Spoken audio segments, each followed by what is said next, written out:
say, can you see by the dawn's early light what so proudly we hailed at the twilight's last gleaming, whose broad stripes and bright stars through the perilous fight o'er the ramparts we watched were so gallantly streaming, and the rockets were clear, the bombs bursting in air gave proof through the night that our flag was still there.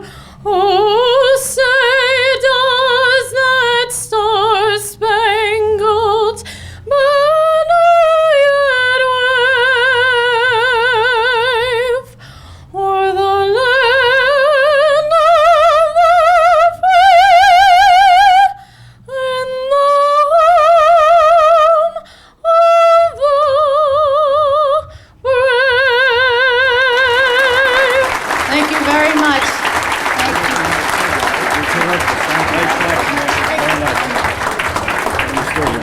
Yeah.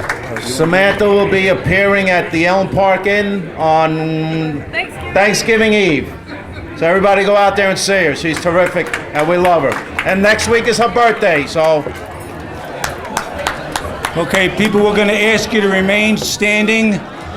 We want to give a moment of silence for all the bowlers that we have lost since last year.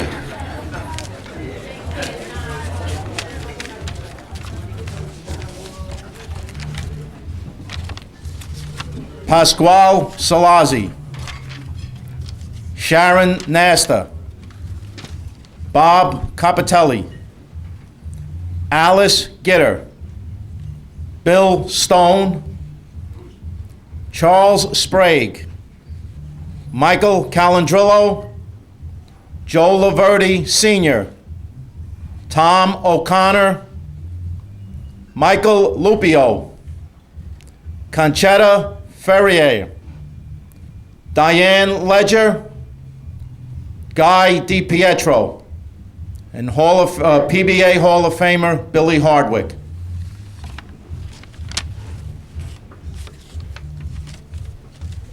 Thank you very much, people. We also want to give a toast for everybody. I want to give everybody a toast. We want to thank everybody for being here.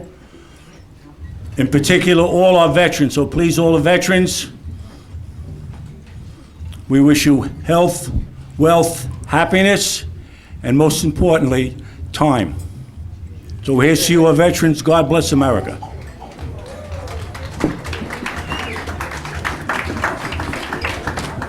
You may be seated, and we thank you for being here at the fabulous Staten Rest for our 14th annual Staten Island Bowling Hall of Fame. Woo!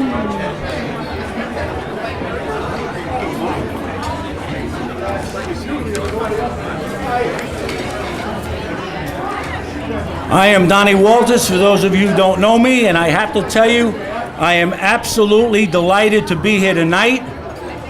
Everybody may know that I had a long stretch into the hospital, and when I came home, I found out my memory isn't where I'd like it to be. My memory was so bad. So one of my sons asked me, well, how bad is it? And I said, how bad is what? So I'm glad to be here. We have a nice show for you tonight. And this is our 14th annual event. Now, when I look around the room, I see a proverbial who's who in bowling. First of all, we got Mr. Johnny Petraglia in the house, always gracing us with his presence.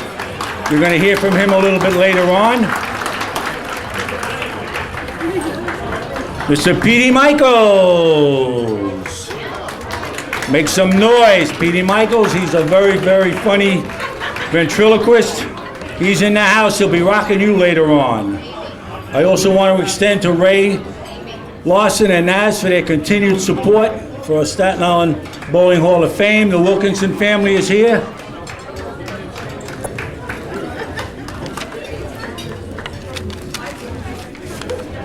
And I want to take some time to let everybody know what the purpose of a Hall of Fame is.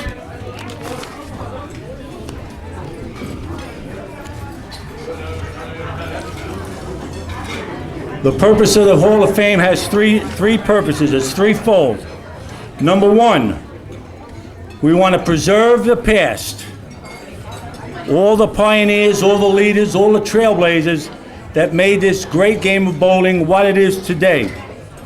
We want to make sure that they are remembered forever. Number two, we want to protect the present. Today's bowlers who are contributing to the great game of bowling, whether it be meritorious service or general ability, the opportunity is there one day for them to be enshrined in the hallowed halls of our Staten Island Bowling Hall of Fame. And number three, we want to promote the future. Everybody here tonight, everybody in the house, within this room, we are all ambassadors to the great game of bowling. It's a game that we love. Everybody here. It's our job, individually and collectively, to be ambassadors. We are all role models to our next generation of bowlers. We must teach and educate all our young bowlers the dignity, integrity, and respect of the game that we all love so much. We have to teach them how to win with dignity and lose with class. Because bowling is a game that loves everybody. Bowling has no prejudices. You could be young, old, short, tall, fat, skinny, lefty, righty, black, white. You could be the mayor of the greatest city in the world, New York City, like Mayor Bloomberg, who once bowled at Maple Lanes. Or you could be the kid on the corner flipping burgers at Mickey D's. Bowling loves you all. It's the greatest family game there is, and it has no prejudices. We had some people bowling at Maple Lanes a few years ago that joined a league, a Monday night league. They come in as a married couple. They fell in love with the game. We put them on another team, and to this day they are bowling together. So not only is it a great game, it's a great family atmosphere, and it's all about fun and recreation. Now I want to take some time to introduce to everybody the committee for the Staten Island Bowling Hall of Fame.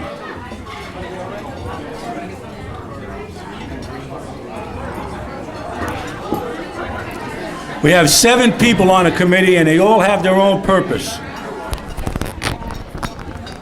And first, let me start off by introducing Joe Labargo. Joe Labargo is our historian. He's the nuts and bolts. He is a tireless researcher. He comes up with all these names that we've never heard of. But then when we do the research, lo and behold, he's right. And we have Donna Zajac. Donna Zajac is committed to excellence and getting it right the first time. We also have Mr. Jimmy Garrity. Jimmy is all about experience, expertise, and enthusiasm.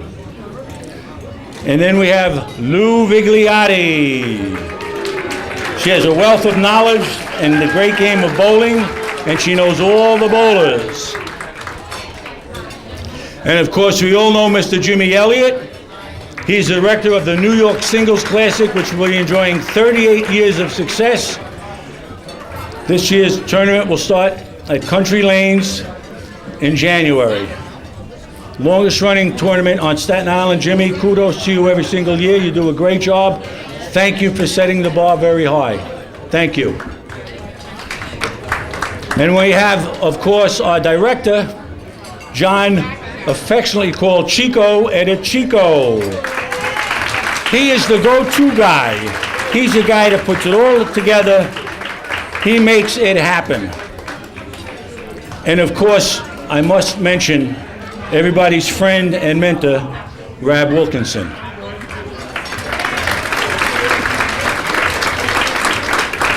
And last and certainly least is myself, because all I do is talk. And you know I'm a man of few words. We all work together. We all have common grounds. We all love the great game of bowling. That's why we're all here tonight. Now, having said all of that, I'm going to bring up Chico up, and he has a few words to say to you.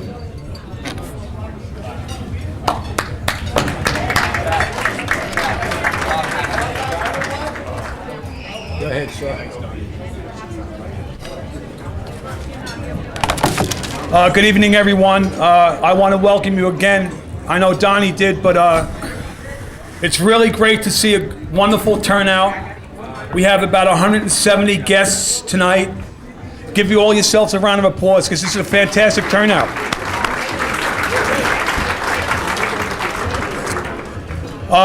Donnie mentioned a short while ago my friend Rab Wilkinson. You know, we worked together on this for a long time. It started out in the year 2000, and now this is our 14th annual dinner, and it seems to be growing in popularity. And it really makes me proud to look around the room and see all these dignitaries. I want to thank John Petraglia again. His schedule's really... John puts aside this dinner every year for us. He just flew in from somewhere. I didn't even know where.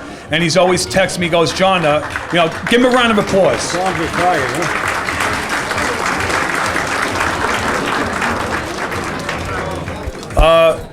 Another thing I'd like to bring up, I'm going to get on a soapbox right now, but really give me 2 minutes, because it's something that I'm really reaching out right now to the young bowlers, and I have to say something now.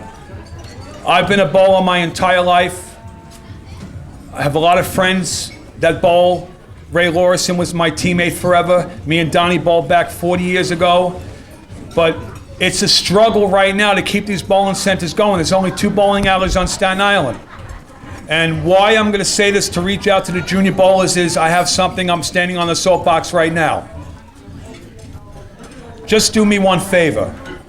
When you go out and bowl, try to get a strike every time you throw that bowling ball. And if somebody whispers in your ear, if you're bowling in some kind of a league competition or something like that, you know, well, you shouldn't make that spit because we're winning by 50 pins. Please don't do that. And I'm not going to say anything else about that, okay? That's it.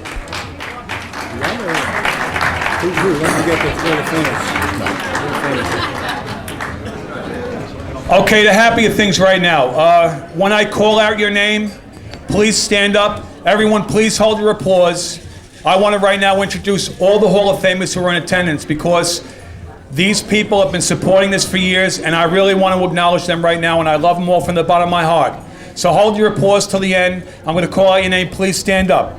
Gene George, Johnny Petraglia, Ray Lawrison, Nazareth Lawrison, Dee Wilkinson representing her late husband Rab, Bob Satch, Doris Hannell, Don Walters, Bob Garzone, Jim and Chris Garrity, Betty Galino, Doris Corker-Mellis, Lou Vigliotti, Sue Campbell, Elsie Belloc, Chris Cipriano, Donna Zajac, Sue Dalton, Joe Albanese, Vin Trisselli, John Barinello, Ed Wilkinson, Joe Labago, Ray Keller, Donna Van Vorst, and Jim Elliott. How about a big round of applause? All Hall of Famers representing this wonderful dinner we have here tonight.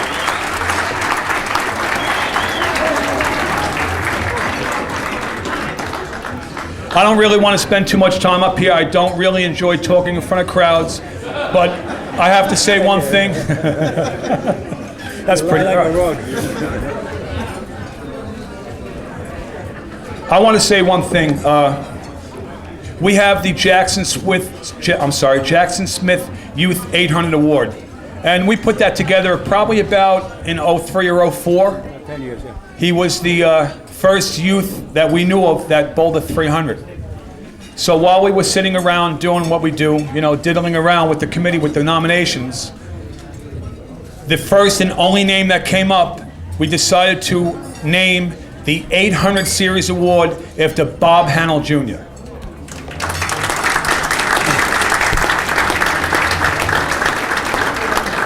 Now, when I brought it up to committee, it was instantaneous we didn't even have to take a vote. It was everyone just raised their hand. And Bobby, to me, was a consummate bowler. I wish he had bowled on my team. We never did. Because when I bowled against him, he always brought his A game, and if he left a solid wrap or a split, which was unfortunate, the guy picked up his ball, tried to get all the pins down, and didn't say 3 words about it. Never complained, never carried on about it for a week afterwards like some people do. And I just want to say I'm so happy to call him my friend. And I'm very proud that we named the 800 Youth Award after Bob Hannell Jr. And I want to thank his entire family for showing up tonight. Thank you so much.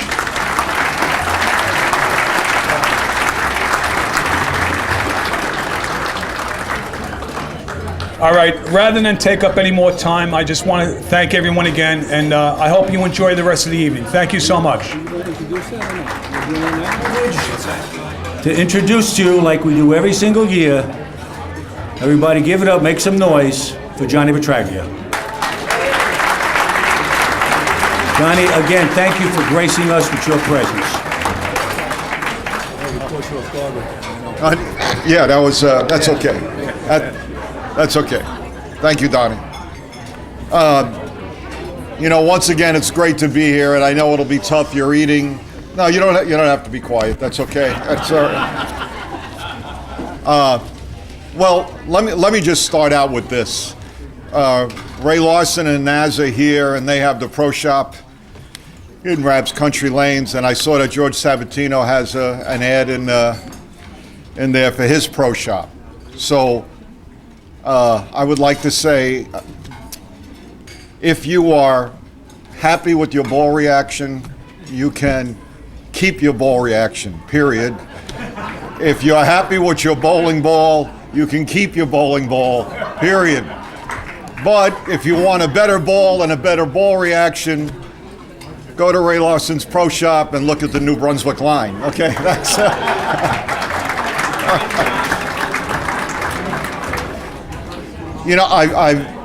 I've been here a number of times, and I've spoken a number of times. By the way, I love the picture of Vinnie Trisselli in the book. I think that's perfect. And I was trying to make sure that I didn't repeat what I had spoken about in the past. And usually I only come up and it's very short, maybe 15 minutes or so, because so much goes on at this Hall of Fame. Which, by the way, I go to a lot of Hall of Fame banquets during the course of the year, and it's always great coming here because this is so great compared to the others. It really is. I mean, there's some special ones, but this one is just beautiful. And I realized that just about everybody in the room is a bowler, and just about everybody in the room is a coach or a teacher in the sport of bowling at one level or another. Some are high school coaches, some are league coaches, some are just independent coaches coaching people. And inevitably, all of us have run into situations where, especially with a kid, that the kids don't want to listen. So I decided to share a story with you, which I have a feeling you'll be able to use, or some form of it you can take and use if any one of your students that you're trying to teach bowling isn't listening or giving you a problem. A couple of years ago, I was in California, in the LA area, and Fountain Bowl is where Mark Baker teaches out of. And Mark Baker is one of the premier coaches in the game today. And we were talking for a while, and we were working out, and I was bowling for about an hour as he was watching me and giving me a tip here and giving me a tip there. And then after it was over, we sat down. And, I said, how did you finally decide that this was what you wanted to do? And he said that what happened was when he realized this is what he wanted to do for a living, that he loved coaching, he went out and he bought Billy Hall's book and Bill Taylor's book and Dick Ritker's book and so forth and so on. And he read everything that he could and started giving lessons. And then he said, I ran into a problem though. If I was teaching somebody for a couple of months and I got to the point where I was essentially at the end of the book and they weren't getting any better, what do I do now? He says, so what he realized that he had to do was they had come out with the 50 all-time or 50 of PBA members of the last 50 years, the top 50. And he said to himself that the top 50 bowlers of the last 50 years are the top 50 bowlers for a reason. And he was able to get videos of all 50 of them. And what he did is he watched each one of the tapes very closely to find out what each one of them did or didn't do. And he broke them down into categories. There was the crankers, the strokers, the tweeners, ones with late timing, ones with early timing, ones with perfect timing. And he had them broken down into specific groups. So when you went to take a lesson with him, you would bowl and he would know right away after a couple of shots what group you would fit into. And it would be, what is he doing or not doing that the top 50 are doing? And then he would teach you along those lines. And that's what made Mark Baker such a terrific coach. That's the way he teaches, and it's worked out very well for him. About a half hour after that, he had a lesson. I went back out on the lanes to practice, and I was on 13 and 14. He was giving the lesson on 9 and 10 to a 16-year-old kid. And the lanes are real easy. They're dead blocked, especially in California. They make our lanes look tough, And the kid got up there, and he had this kind of game where he just raced to the foul line, put the ball in the swing right away, up above his head, and then when he slid, he just yanked down as hard as he could and fell off to the right, sprayed the ball everywhere, and every ball hit the pocket, and he threw 5 or 6 in a row. And then Mark started to tell him what he wanted him to do. And you could tell just by his eyes while he's listening, it was almost like, did his parents decide to give him this lesson? Did he come? Why is he here? Because he's not listening to anything that Mark has to say. And finally, Mark told him to do something, and the kid said, yeah, but I don't like doing that. I like doing it this way. And after he said that, Mark Baker said, do you see here, do you know that there's a list of the top 50 of the last 50 years? And the kid said, yeah, I do. And he said, well, the list is broken down into categories. These are the best 50 bowlers of the last 50 years. And he said, now I want you to make believe that you have a chart up in front of you. Here's the list of the crankers. And in there is Pete Weber, Amleto Monticelli, Tommy Jones, and so forth. And then he went, here's a list of the strokers, and he started Gary Dickinson, Dave Sutar, and so forth. And he was going through the categories and saying who's in there. And then he got, as he was going through, he says, now here's this box here. He goes, this is the box of the bowlers that have extremely fast feet, put the ball in the swing right away, yank down from the top, and fall off after they let the ball go. He says, do you know who's in this box? And the kid said no. And Mark Baker said, nobody. And he said, now you have your choice. He said, you can revolutionize the game, and you can become the first bowler with your type of game to break into the top 50 and create your own box, or you can listen to me. And I think that's something that you can carry to anybody that doesn't want to listen. I thought it was a tremendous way to put it, okay?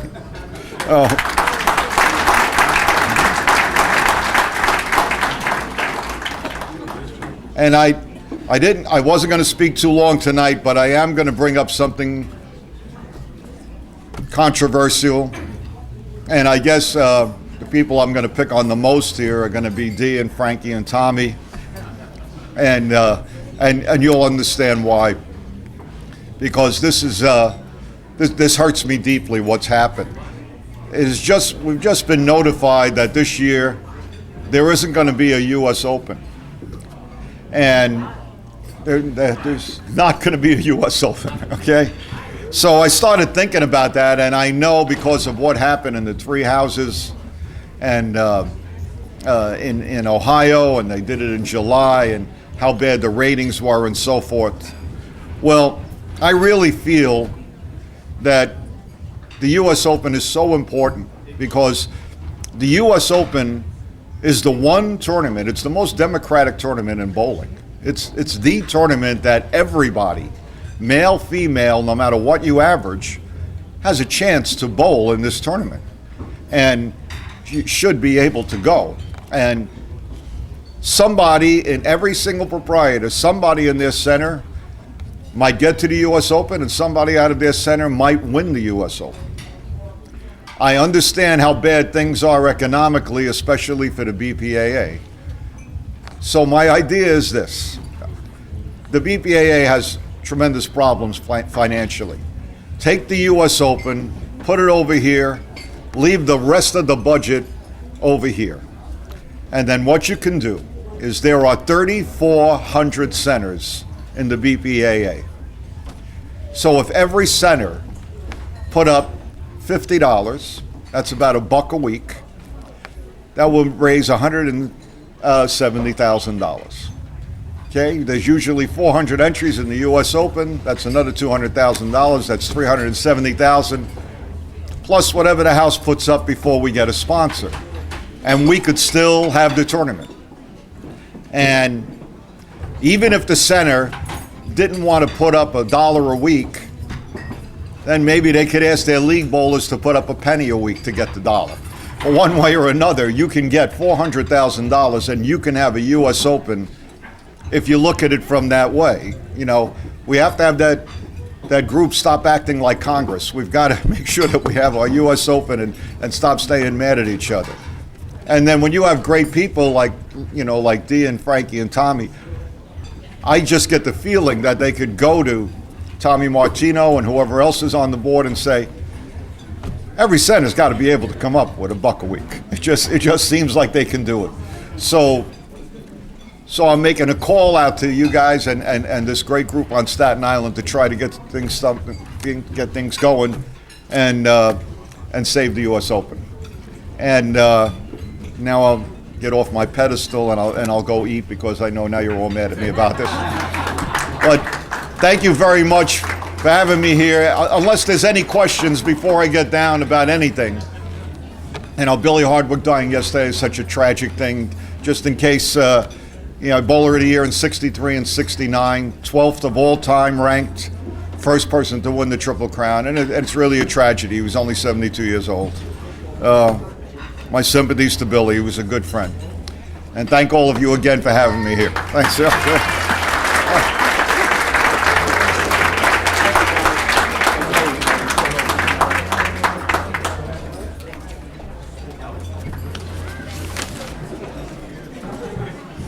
Okay, moving right along.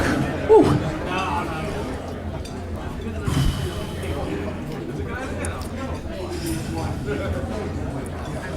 You know, I have to tell you, I started doing a lot of walking.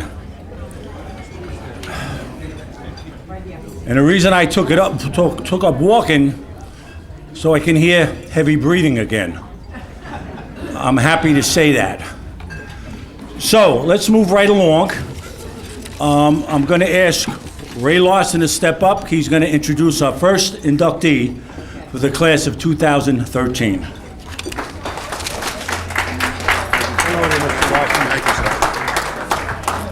Hello, everybody. First, I'd like to congratulate all the honorees that are here tonight, especially the juniors. I'm so proud of all of you. I want to make sure that you just keep practicing, keep learning the game of bowling, and above all, just keep bowling, please. Thank you. Okay, so the inductee that I have is Eddie Mandrick. Eddie is, give him a hand. Eddie, you could just kind of count on him as like just your regular bowler. He started to bowl in 1960. I was a mere child. For over 20 years, he maintained a 200 average right-handed. He bowled, over his career, he bowled 5 triplicates. He bowled triplicate 5 times. One of them was 3 games of 248, which is outstanding to me. That's crazy. In league play, he shot 290 3 times, 289 2 times, and 700 series over 75 times, back when that wasn't so easy. It was a little bit harder then. In 1986, I think it was last year when I was up here, I had a big bandage on my nose from a table saw incident. Well, in 1986, he had the same kind of incident, and he lost his right thumb. He did try to bowl. We tried different drilling patterns for him to hold on to the bowling ball right-handed. It just wasn't going to happen. So he decided that he was going to then bowl left-handed. Within 2 years, he was averaging 200 again. Which meant, and then he also bowled 300, so he had 300s in a career right-handed and left-handed. He's won many bowling titles, he says, bowling awards, too many to mention, ABC awards. He bowled in the Detroit Open, PBA tournament Edison Lanes, the Long Island Open. We had a regional at Country Lanes one time, he bowled in that, and but he didn't make enough money to talk about it. He doesn't want to talk about how much money he made. In 1992, he had a double bypass. He's also had more operations on his back than, I don't know, this guy's put together with string and bubble gum. And we just found out last week he came into the shop and he had his bowling ball adjusted, and he's going to come back bowling this year again, very soon. And we're happy to have him back. And that's all well and good, but there's another part of Eddie that needs to be told. After having a heart attack in 1992, he started the Staten Island Have a Heart Foundation with some caring people here on Staten Island to help other islanders that had heart attacks and to help their families at a time of need. To this date, the Heart Foundation has raised over $500,000.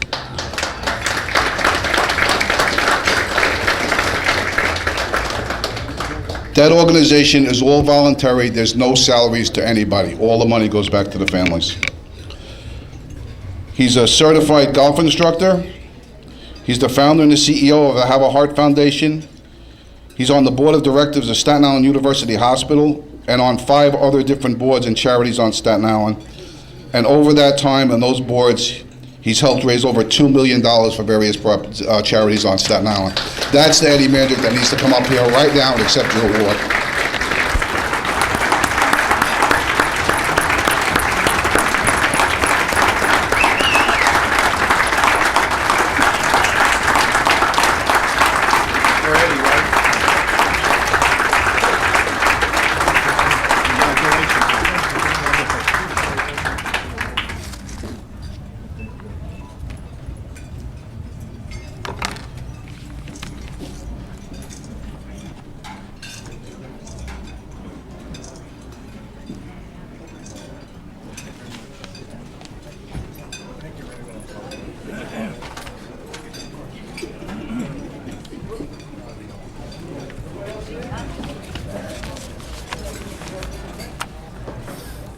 I'm not going to talk too long. I just have a few things I want to say.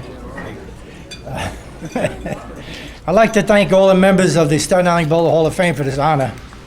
And I'd like to have everybody give them a hand for what they're doing, keeping the Staten Island bowling history alive.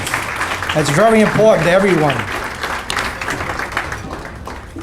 I also like to thank my wife for putting up with me all these years.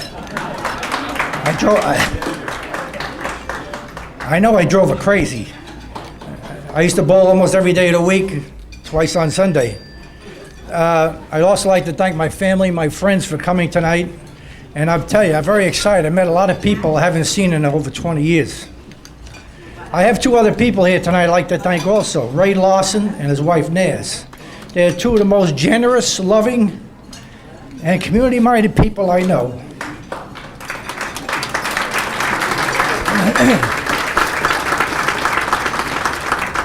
If it wasn't for Ray, I wouldn't even try to bowl. He got me going. He kept drilling balls, ball after ball after ball. And I've always had a positive attitude all the years I've been around. Been around a lot of years. And every time I tried to bowl right-handed, the ball would fall off my hand. And Ray had spoke to, I don't know if Johnny remembered this, but it's over 20 some odd years ago. But you told him, tell Eddie to try a 9-pound ball and keep working your way up to a heavier ball, which I did. I got to 13 pounds, but the only problem was when it hit the pins, nothing happened. It deflected. I left more of the weirdest pins you ever see in your life. So I said, the heck with this. I went left-handed, and one of the thrills I had, a lot of people here, everybody knows Benny McNevich, and I always like to tease Benny McNevich, a fellow Polak, and I used to tell him that he went to school with my mother, and he always said, nah, not me, I'm much younger than your mother, until I brought a picture of him. It was in a yearbook with my mother, and then he kind of shut up. He also subbed for me one year over at Edison Lanes, which was a big thrill for me. The Staten Island Advance wrote an article about me making a right from righty to lefty. The bowling writer at the time was Joe Laverty, and he sent an Advance photographer to Victory Lanes, and I was bowling with Benny that night.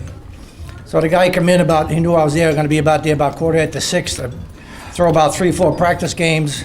And Benny's sitting in the back behind me there. And the guy started taking pictures. Well, I wound up throwing 10 in a row. And yeah, I never seen Benny move that fast. He ran up and gave the guy $50. He said, stay here for the rest of the night, because Eddie hadn't thrown that many strikes in years. I had another great thrill in my life. I bowled in the old tournament at Edison Lanes in 1963, I think it was. And I bowled on the same set of alleys with Carmen Salvino. He was like my idol at the time, because I used to like to fool around and throw the ball like he did. And on the next alley for me was Dick Weber. And while we were bowling, Dick Weber got a phone call that his wife Juanita had a baby, Peter. Little Peter now is 50 years old. He's got 37 wins on the PBA Tour and a Hall of Famer. And so that was really a thrill for me at that night. I'm running through this thing quick here. I'd like you to all remember, always keep a positive attitude, no matter what you do in life. And as John said, when you need a new bowling ball, you need work to be done on your game, go see Ray and Naz. All right? Thank you very much. Appreciate it.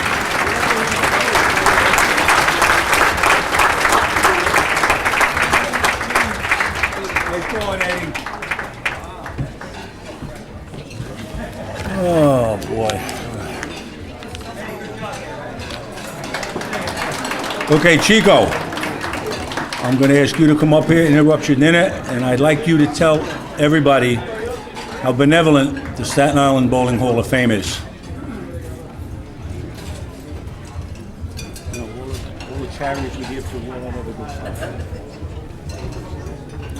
Thank you, Donnie. Most of you don't know that when we put this organization together in the last few years, we decided to become a charitable organization, which also means that any funds that we raise, like when we put this journal together, and again, I'm going to say, please support everyone who donates their money towards a great cause. But on top of what we do, we write checks out all during the year. We were very involved with writing checks out for Hurricane Sandy. No more involved than the Wilkinson family and the Laurisons, because the amount of time that they spent down at that bowling center is off the charts, and I want to give them a big standing ovation with this. Come on, get up, everybody. They did stuff no one on Staten Island did, I'm telling you right now. Hundreds and hundreds and hundreds of hours and thousands of dollars donated, and they don't tell anyone about it. They don't say a word. I tip my hat.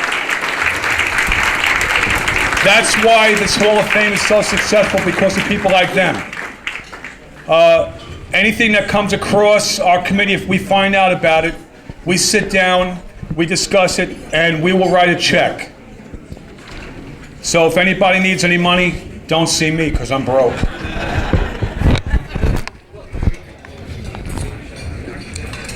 Another thing I'd like to mention right now is we have a featured guest in the audience. I tried to get him to come to this dinner for years, but he was always working. Michael Anderson, stand up. All the youth know who Mike Anderson is. Unfortunately for us, and I'm going to say this, and I mean it from the bottom of my heart, unfortunately for us, he does not work for the Staten Island Advance anymore.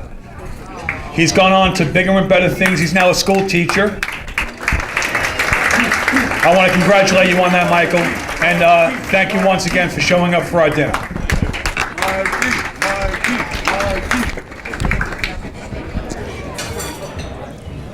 Okay, while dinner is being served, we're going to start introducing some of our Staten Island All-Stars. So I'm going to ask Mr. Joe Calandrillo, front and center, and he is going to do the honors. So put your hands together, make some noise, and show some love for the man with a plan. You got a problem, he's got a plan. Joe Calandrillo. Woo! Thank you, Donnie. A former Sunday morning bowler in my league, by the way. That's right. Back when I had hair. Me too. Good evening, everybody. How's everybody doing tonight? It is my privilege and pleasure to introduce to you our Staten Island youth bowlers, the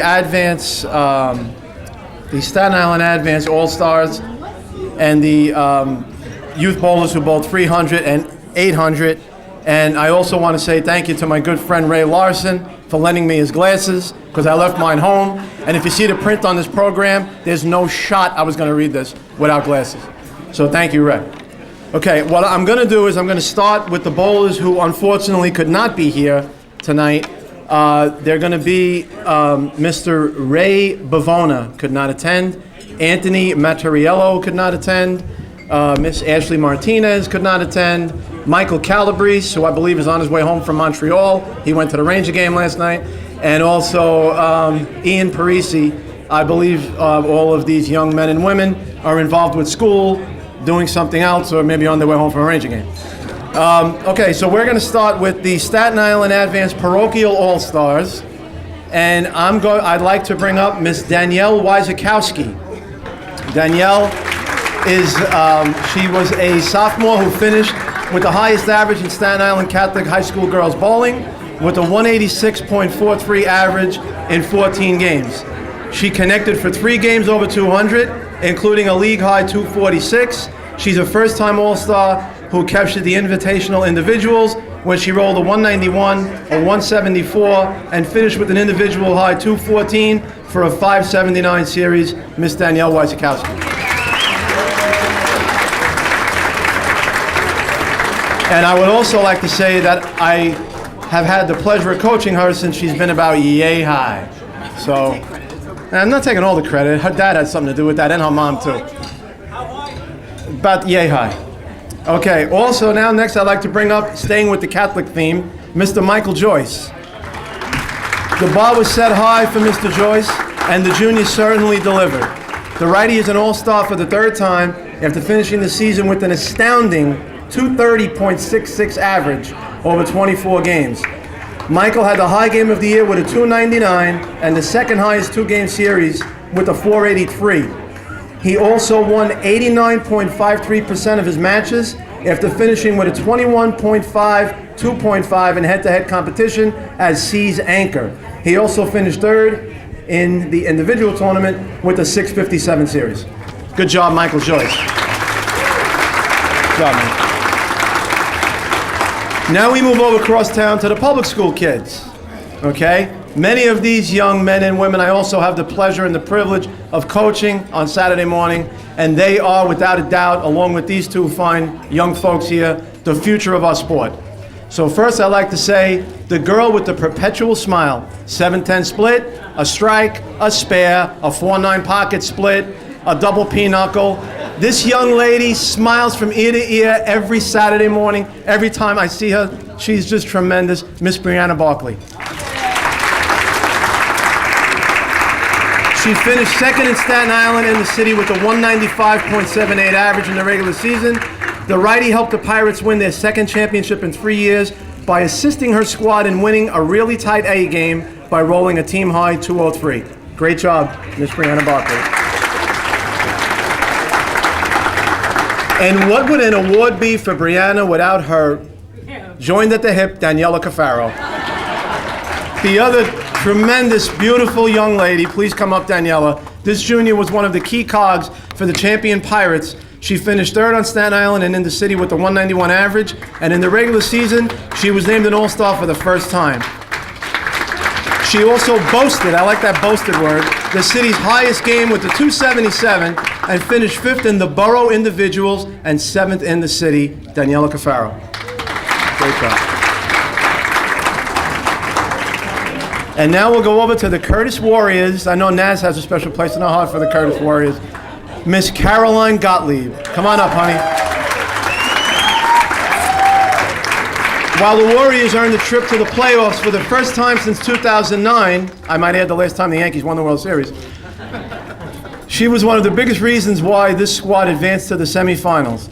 The righty also rose to the challenge as Curtis's anchor and finished the regular season with a 187 average.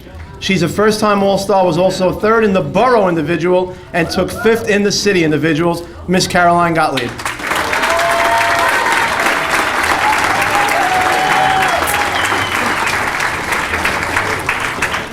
And now the young lady that I have the privilege of telling every Saturday morning, Jess, you're not in high school anymore, but you're still the best in the city in my book, Miss Jessica Monaccino. Jess had a 190.6 average in the regular season after rolling the city's second highest game with the 255. The two-time All-Star won the borough individuals and took third in the city and served as the anchor as Tauntonville won its second title in 3 seasons.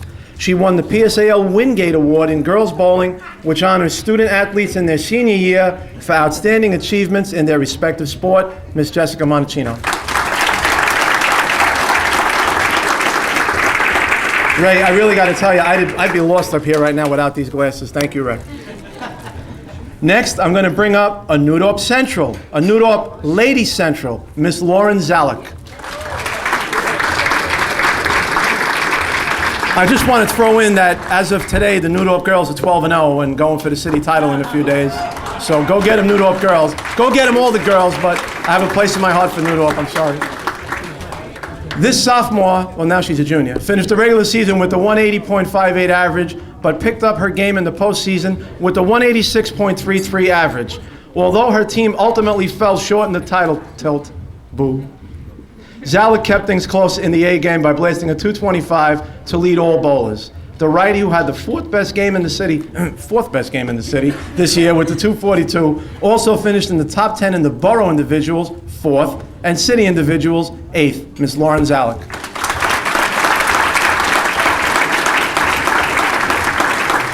And even though I threw a little boo in there that the Newdorp girls lost, they lost to my other sweethearts, the Tauntonville girls, so it's okay. Is Vin Gio here? No. See? Vin, you let me down again, that kid. I don't have to talk to him about that. But anyway, I will say that Mr. Vin Gio, who also is a tremendous young man and a hell of a bowler in his own right. I'm going to just read quickly about Vin. I thought he was going to be here, but anyway, Vin served as the Falcons anchor. He bowled for the Wagner Falcons, but rolled big game after big game to finish second on the island with the 219.69 average. He was tied for 5th in the borough individuals, but was at another level in the postseason, finishing with the 225.17 average. In the deciding C game in the championship, and I was there and saw it, the righty started with 8 strikes in a row en route to a 264 that helped his team win the city title. Mr. Vin Gio. Maybe he'll walk in, I doubt it. Okay, and then wrapping up the Advanced All-Stars is a very handsome young man that I had the pleasure of standing next to yesterday when he threw the front 10 And he was like, it was nothing, Joe, it's okay. But anyway, Mr. Jonathan Patrizzi, please come up. The senior was third on the island with a 218.87 average in the regular season, which was aided by a 298 against Tottenville. The senior was 12th in the borough individuals, but rebounded in a big way in the city individuals with the second place performance, Mr. Jonathan Patrizzi.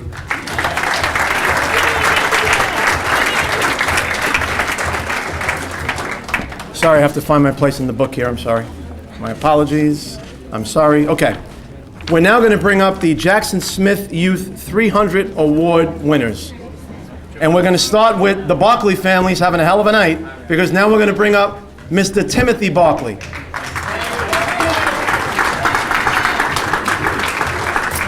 The Barkleys like to keep it in the family.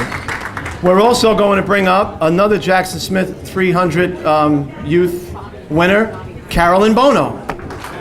Another one of my favorite young ladies around Rab's Country Lanes, Carolyn. And last but not least, the kid from Brooklyn, as we like to say, made the trip over to Guinea Gangplank tonight, Michael Martell.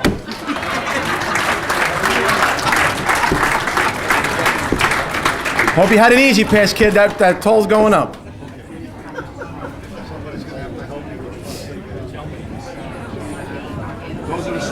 Which one did I get here? Taking a little break in the action here while we figure out which trophies are which. Chico, you know.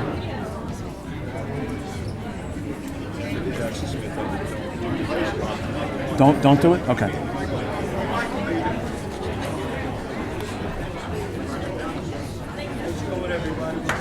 How about a nice round of applause for our Youth 300 bowlers?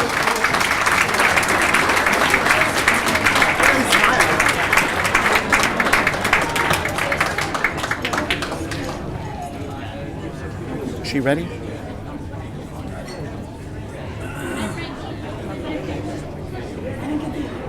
And now it's my great privilege and pleasure to bring up Miss Danielle Callan to present the Dom Labargo Scholarship Award. My name is Danielle Callan, and on behalf of my family, I would like to thank the members of the Staten Island Bowling Hall of Fame for giving us the opportunity to present these scholarships to two deserving students in the name of my grandfather, Dominic Labargo. I would also like to thank Rab's Country Lanes for giving us a venue to play the game we all love. In August of 2013, we held our second annual Dom Labargo Scholarship Fundraiser. We had a great turnout and family and friends, and raised over $1,400 for the scholarships. Our next fundraiser will be in the summer of 2014. My grandfather, as humble as he was, would be so honored knowing that we were raising money to support the sport that meant so much to him. The scholarship winners tonight are receiving the Sportsmanship Award because their coaches feel that these individuals displayed good sportsmanship throughout the bowling season. My grandfather loved the sport of bowling, but what he taught me was that what matters most is not your success but your significance, and not your competence but your character.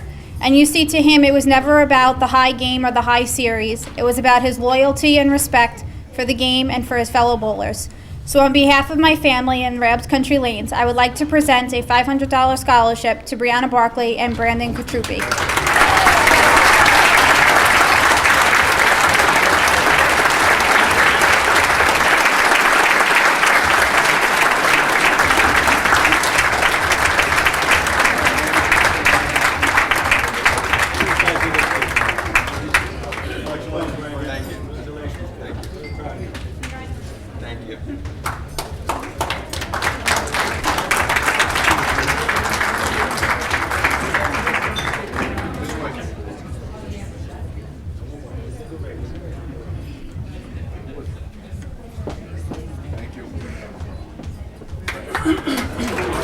We now have a real treat and surprise for all you good people. We have a funny, very funny man that comes to our dinner every single year. Please give him a warm Staten Island Bowling Hall of Fame welcome, Pete Michaels.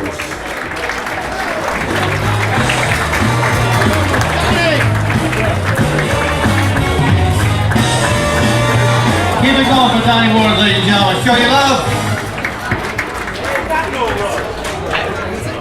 welcome everybody. It's good to be back. Give yourselves a round of applause, and all of our young bowlers especially, and our Hall of Fame inductees and our award winners. It's so good to be back here, and I gotta explain, I gotta preface what I mean by that. I travel around, as many of you know who've seen me before, I travel around this country like John, a lot of miles, okay? Last night I was in Williamsport, there was no Little League, I was really pissed. And, but to the total of probably about 25,000 miles a year, and most of that's driving. But no matter where I go, I speak of Staten Island with a lot of reverence, because people really, all they know about Staten Island is, oh gee, Sandy, you got, or then it used to be, oh, the ferry, then it was the dump. So glad we're past the dump stage anyway. But this means a lot to me, and I'll tell you why, for a lot of reasons. Number one, I'm a West Brighton boy, born and raised. Still living in West Brighton, okay?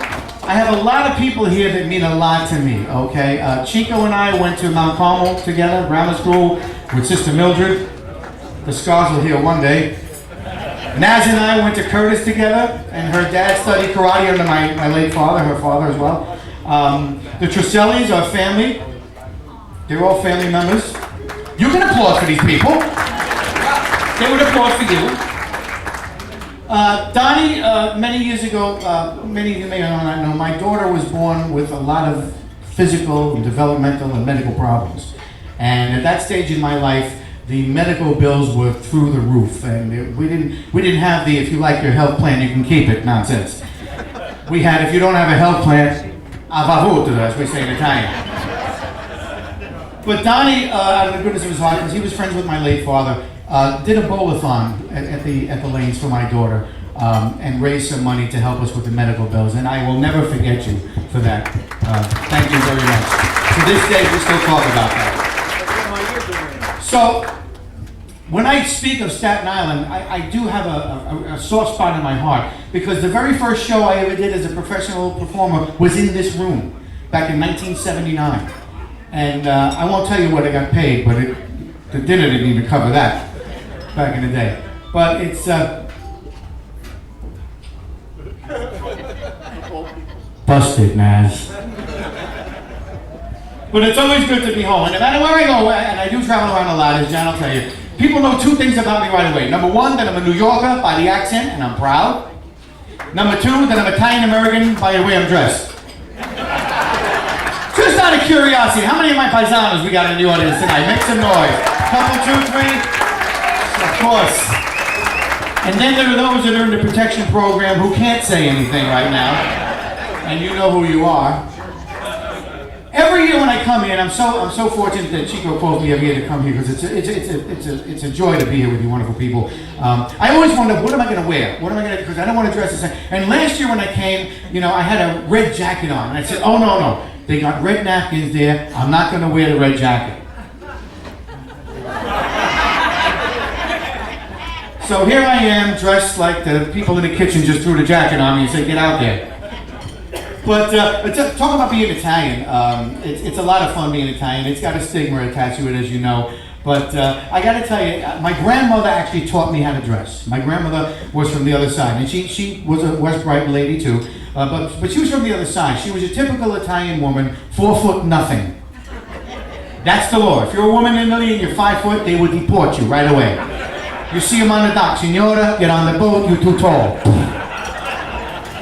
And she came to this country in 1905. 1905, she was from Avellino, Napoli, Naples, Italy. The Napolitans in the house here tonight. Napolitans, very good. Any Sicilians, Sicilians? Yeah. Good, there's going to be a fight in about 2 minutes.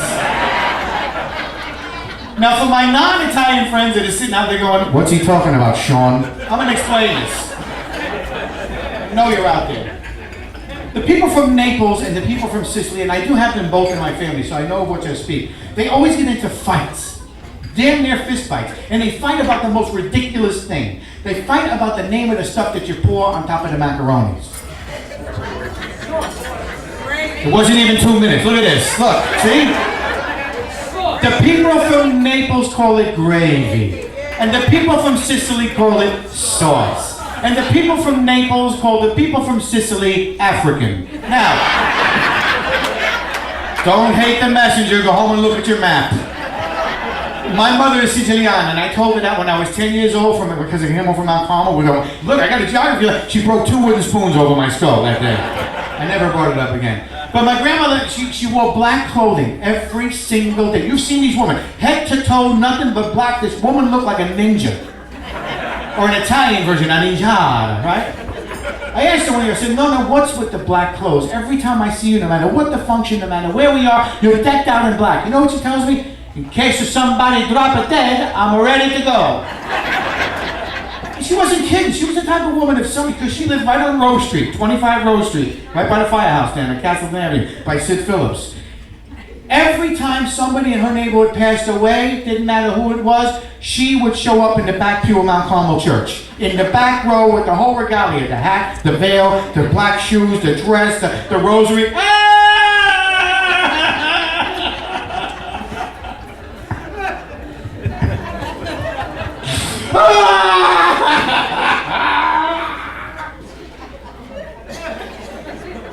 I'm gonna miss you so much, my friend. Oh, come si chiama la signora? What was her name? Nina! Nina! She didn't even know this woman. This woman lived 3 blocks away. But she was slick. She had a big leather pocketbook like this, okay? And before she went to Mount Carmel at the funeral service, in that pocketbook she stuffed 3 empty A&P shopping bags. Because she knew at the end of the service, at whoever's house it was that died, was a big spread going on. And she'd come home with bags full of food. Ma, what do you think? I'm a student. Look what I got. Gabagool, child, what? Bread, wine, vino. We got afanaro, puttana nina, amor. Let's go. Come on. Now, for those who don't speak or understand Italian, I slipped that one in there. Nina was a lovely lady. That's what she said. That's what they told me when I was 5. Anyway, I don't know. She was something else. She was in this country for 50 years. Now, my grandmother came from Ellis Island, the whole thing, like you're supposed to. Had to get that in there. With the clothes on her back, her and her mother and her 5 brothers. It came here with nothing. After 50 years in this country, she finally got all new furniture. This was a big deal. So she calls up all the families. On my phone, my father, you're gonna come at the house this Sunday. I got the brand new furniture. I'm gonna show everybody. We're gonna have a big dinner. You come Sunday, 1 o'clock. Okay? Right. We get to the house, 1 o'clock Sunday, and it was right. We walked upstairs, and every room upstairs in the house was all brand new furniture. Brand, spanking, shiny new furniture. And in the doorway of every one of those rooms was a velvet rope, like a museum. Now, my grandmother was 4 foot nothing. She had 11-inch legs. Here she is giving us the tour. Look, this is my new living room set. No touch of that. And look, this is my new dining room set. No touch of that. And look, this is the new kitchen set. No touch of that. Come on, now we're going to go eat. Where? Basement. Basement. My grandmother lived out in the basement. Do you know people like this? Live out in the basement? Yeah. I had never seen the upstairs in her house until she got the furniture. Every other time you went there was a subway sign. This way down. And when you got downstairs, it was an exact older replica of the stuff she had upstairs, and it was all wrapped in plastic. You know that, right? That's what we do. We wrap every piece of furniture. So when you sit down, you make that noise.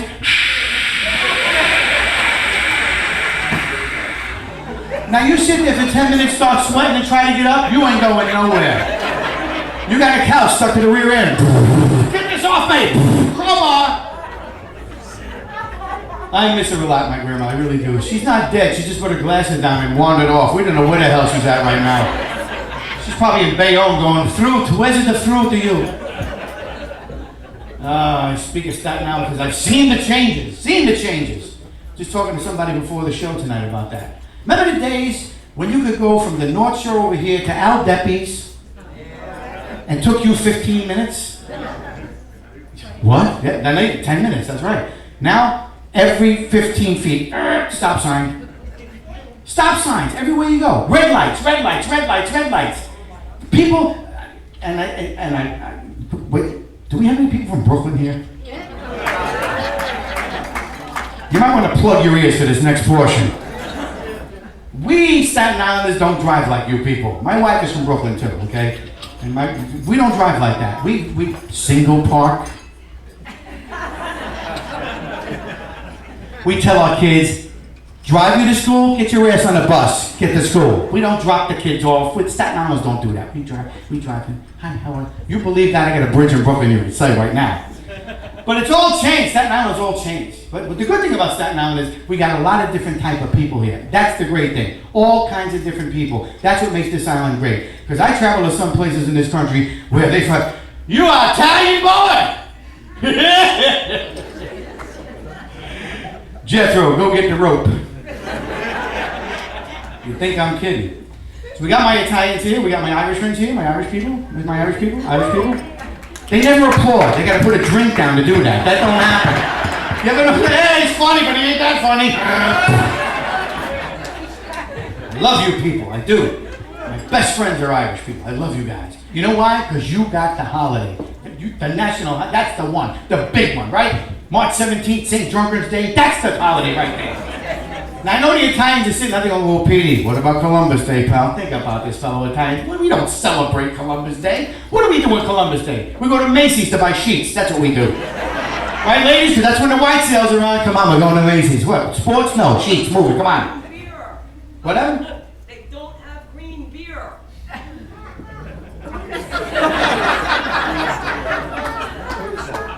The First Lady of the Mayor of Toronto just spoke up.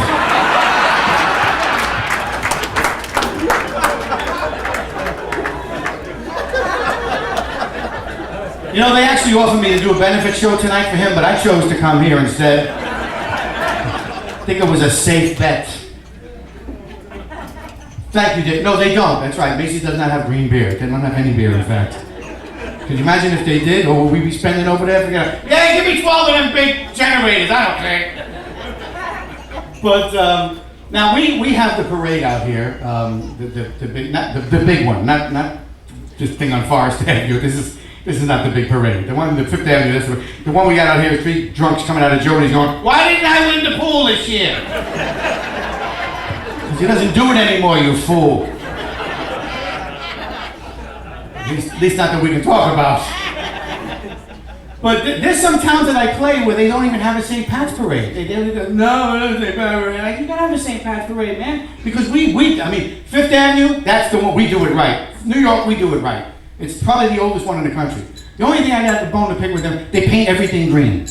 Everything is green. If next time you go, you see green line down on the street, fire hydrant green, Apiccidillo green, everything is green. Green bagels. Now, you go to some places, they look at you like you're crazy. I'm in San Antonio, Texas for a week doing a comedy club. And during the day, in between shows, I got to leave for a bagel and a schmear, right? I'm walking around, they're looking like I'm crazy. So that night I get on stage, I'm like, "Listen, I love your town, you got the Alamo and the Riverwalk, all this wonderful, but you cannot find a bagel to eat in this town anywhere." And some big Texan with a Stetson hat stands up right in the middle of the thing and goes, "Hey, Yankee boy, what the hell you want to go and eat a dog with long ears for?"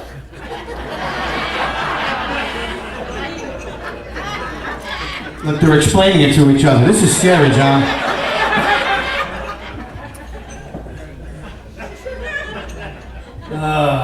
Bagels. My Jewish friends. Where's my Jewish friends? Jewish people on the house? One Jew. One Jew in the whole room. Can I get a Jew and a half? Jew and a half? Jew by injection. Can I get one of them? Does anybody know? Can you spell 2 Jews? It's the 2 Jew review. Thank you very much. 2 Jew. My wife is actually part Jewish. The part that don't cook. I wish I were kidding about that. I told her one day, I said, "Look, combine the 2 cultures, the Jewish, the Italian, make something." You know what she made for me? Lox Parmesan. How she got the gravy and cheese and them little fish, I'll never know. Who else we got here tonight? My Polish friends? Polish people? Polish people? Polish people? Oh, yeah.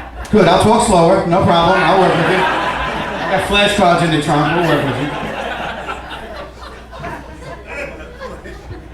Who else we got here tonight? Any Latinos and Latinas? Latinos and Latinas. 1, 2. All of a sudden, yeah, I know there's less of you now, Naz.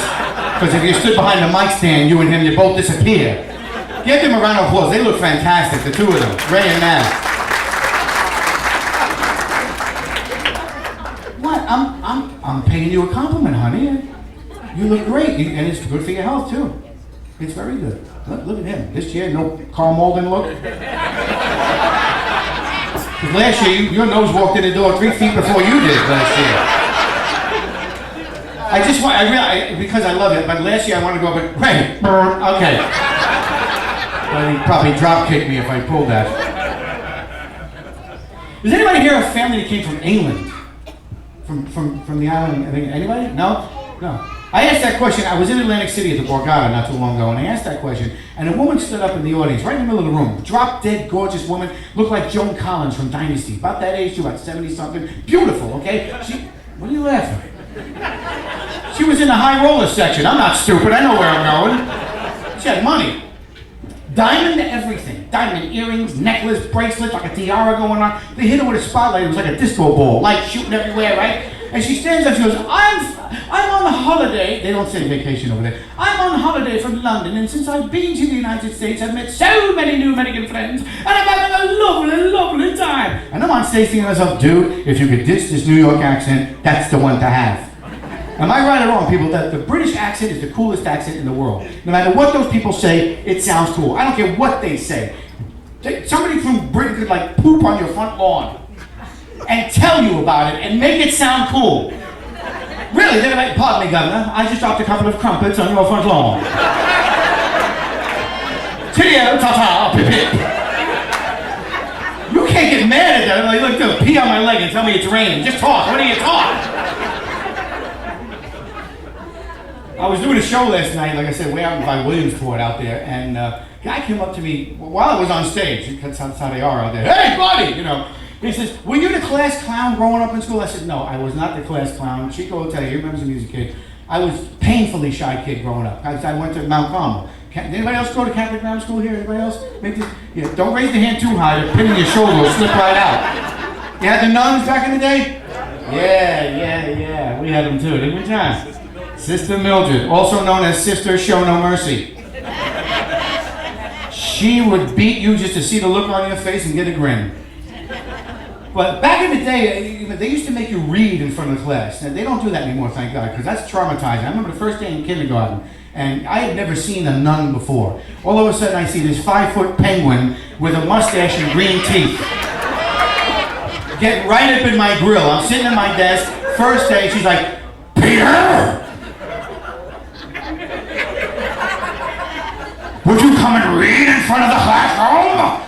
I'm shivering. I've never seen this before. I look up on the wall, I'm like, there's a guy nailed to a cross. I better get up. He didn't read. I'm getting up.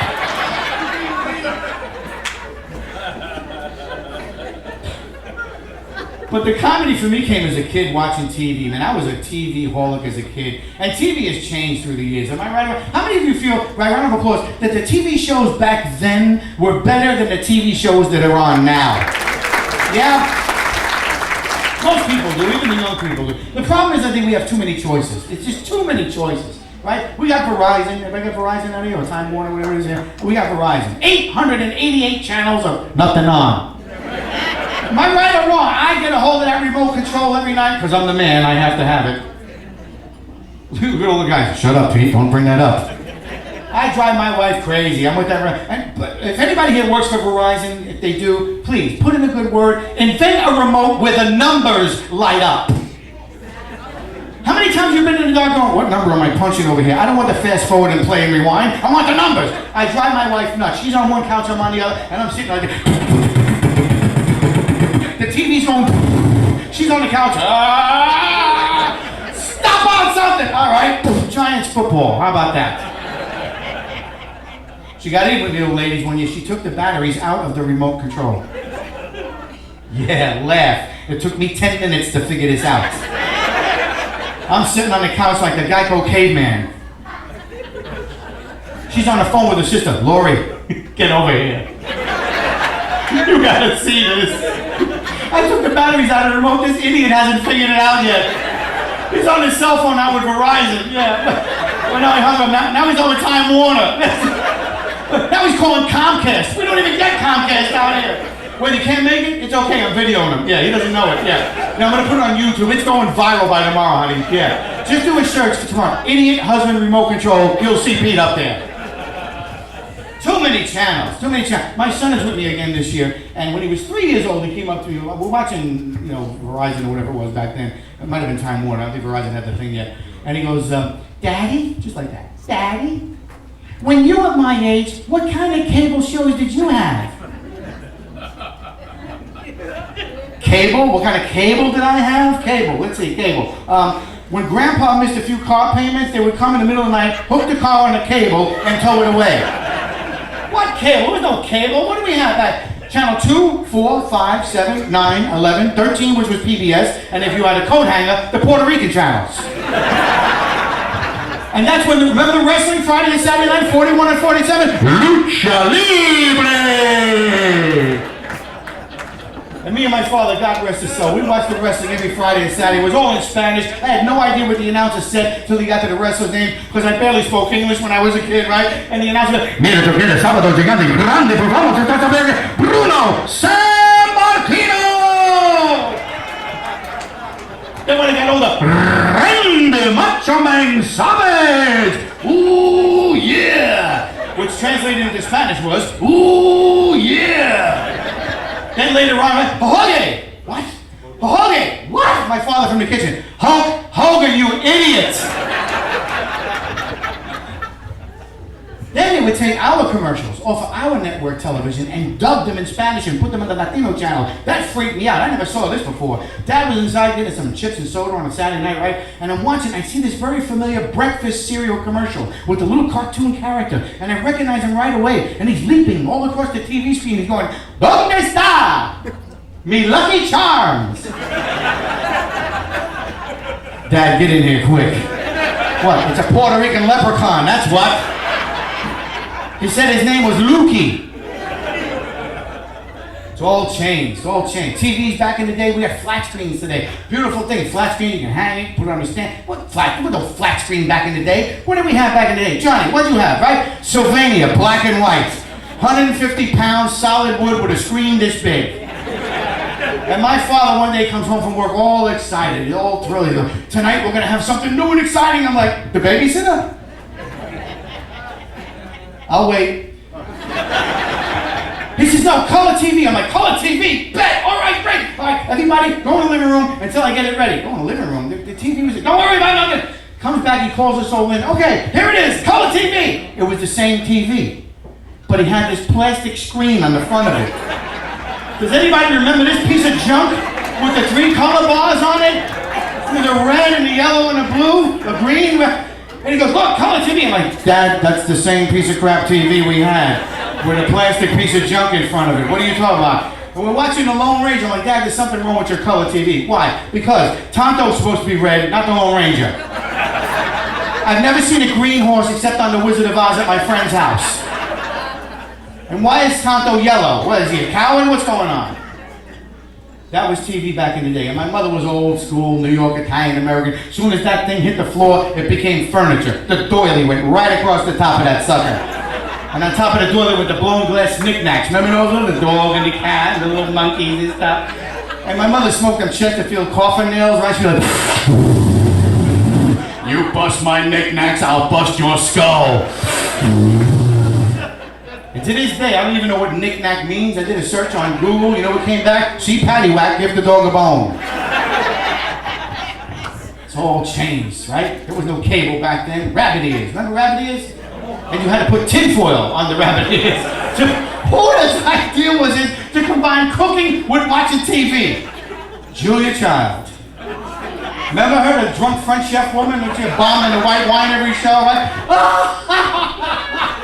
I'm Julia Child, and today we're going to cook French rabbit. So put the tinfoil on your rabbit ears at home and join me. Bon appetit! Any guys ever get this job? When I was a kid, my father was ruthless with this one. He turned to me once and I go, "Pete, do me a favor. Take the rabbit ears and walk around the room a little bit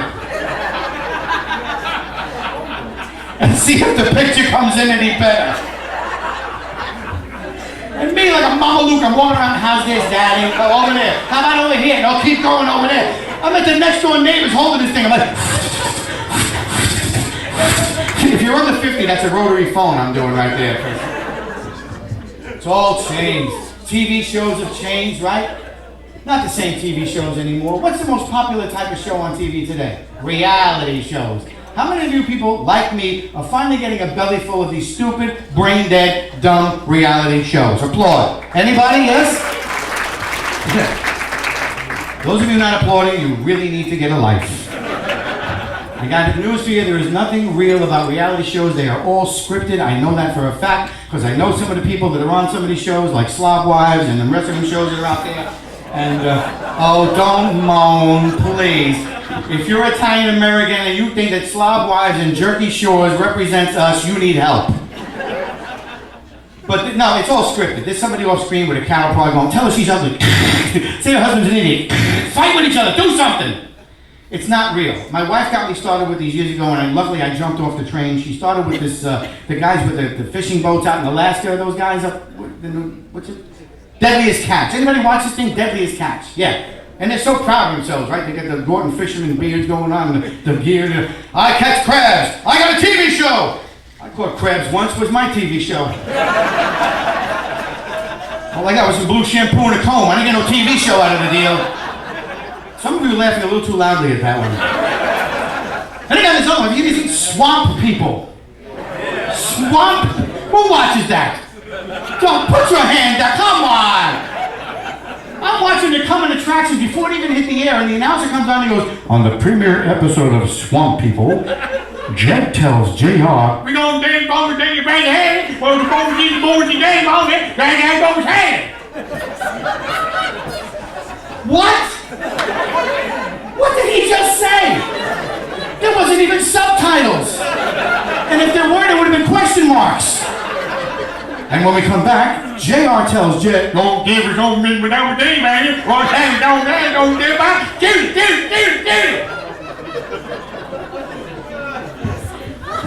Look, folks, I don't know about you, but I cannot get into a television show where teeth are an option.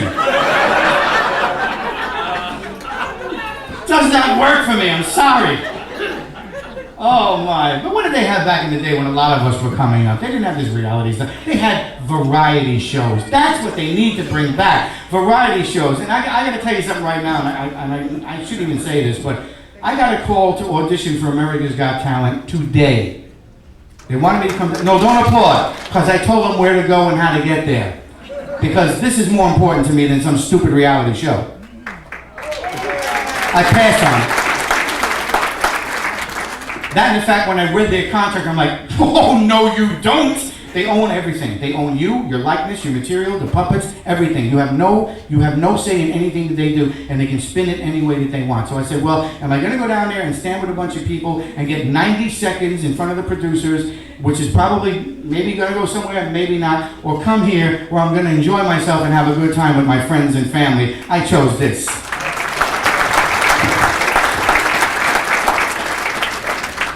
Because me and Johnny are going out afterwards. That's why I'm really here. We're going to AC on my dime. That's great. That's all I got is a dime, John. How far is that going to get us? It wouldn't be a phone call anymore. But back in the day, they had reality shows, and every Sunday night at 8 o'clock on CBS was one variety show called The Ed Sullivan Show. Anybody remember this show, The Ed Sullivan Show, back in the day? Yeah. Yeah. All the kids are looking at me like, who's that song? Everybody who was somebody started in that business or appeared on that show. Case in point, Elvis got his start there, the Beatles, Rolling Stones, Herman's Hermits, Temptations, Supremes, Four Tops, Stevie Wonder, comedians. George Carlin worked clean on The Sullivan Show. Bill Cosby, clean on The Sullivan Show. Right? Richard Pryor actually worked clean on The Sullivan Show. And one of my favorite comedians, what they call the old school comics, and somebody actually requested I do this. I wasn't going to do it tonight, but they requested it, so I figured we'll do this. One of the old school comics just had an 88th birthday recently. A fellow by the name of Jerry Lewis. Anybody Jerry Lewis fans out there? Yeah. Now, as you know, Jerry was partners with one of my paisans from Ohio by the name of Dino Crescetti, who later became... Yeah. Where's my Dean Martin fans? Anybody Dean Martin fans? The women, yeah. All the women love Dean Martin, yeah. My mother and my aunts would watch this man on TV and lose their virginity all over again. My mother was crazy for this guy. She called my aunt, Teresa, come in here, look, oh my God, look at him, he's so gorgeous. Oh, why couldn't I marry somebody like that? Look at him, he's got the beautiful smooth skin, the wavy hair. Oh, Tino, sing a song for me, baby. And the whole Chesterfield fog would cover the living room like London. But he was the sultan of smooth, Dean Martin. He did stuff back in the day you don't see today anymore. He'd have a scotch in one hand and a smoke in the other. You don't see that no more on TV, right? And they'd go pressed out with the tuxedo, with the hair slicked back. Talking about, everybody loves somebody sometime. Oh! By the way, throw another log on that air conditioning. We're not hot enough in here. Then he turned to Jerry and he said, okay, Pally, take it. Everybody falls in love somehow! Lady! All right. But Jerry made a lot of movies, comedy movies. I got most of them on DVD. My favorite of all is called Who's Minding the Store? And in this movie, Jerry plays a store clerk in a big department store. They turn him loose and all chaos breaks out. So, before I bring the little people out, because some of you look at the program and go, where's the puppets? They're coming. I want to do a little tribute to Jerry Lewis right now, and this is, nice cool breeze, isn't that nice? The guys in the back go, my God. A little tribute to Jerry Lewis, and I'm sure you'll recognize this if you've seen it before, and it's a little something, and I found out that of all the things he did in his movies, this was his personal favorite. It's a visual bit, I hope you like it, and it's called The Typewriter. Oh, yeah.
You're very, very kind. Thank you. I started out in this business many, many years ago, as you know, as a ventriloquist. That's what time it is right now. You ready for a little ventriloquism? Yes? Very good. Very good. Thank you for that round of indifference. Okay. People always say, how did that all start, the ventriloquism? And I'll tell you exactly how it started when I was a kid growing up. I was an only child. Anybody here an only child? Anybody only children here? Okay. So oh, look at that. Oh my God. How old? 5 months. Oh, look at those cheeks. Ooh. There's a baby up here. What's his name? Thomas. Thomas got some cheeks on. Yeah, he heard his name. Mommy, what? Thomas, you got some cheeks on you that I would just. Oh. I'm a cheek guy. When I see a baby, I want to suck them cheeks. And look at, he's got the one sock on, the one sock off. The Staten Island kid. Just like his father. Just like his father? Does he bowl like that? But it started when I was a kid growing up, the whole ventriloquism, being an only child, for me anyway, it was a very lonely life, being an only child. In fact, I didn't have much to play with till I was about 13.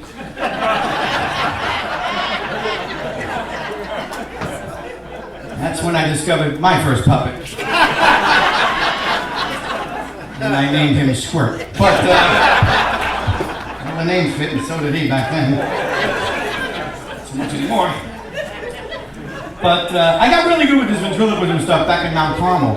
They used to have that, remember the intercom speaker up on the wall? Went to the principal? Yeah. I got so good with this ventriloquism, I could actually throw my voice up into that intercom speaker and call myself out of class and go home.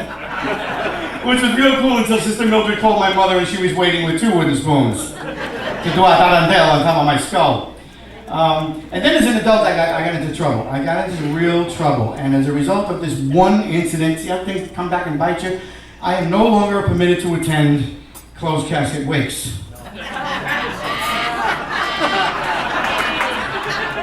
Go down and ask Maddie Scamadella, that's a true story. But I did bring a friend of mine with me here. I brought a couple of friends, actually, and surprise to you guys at the end. This guy I've known for well over 30 years. He's my next door neighbor from 2 doors down. He's an old-timer from the old country. He's very old school, which also means he's very...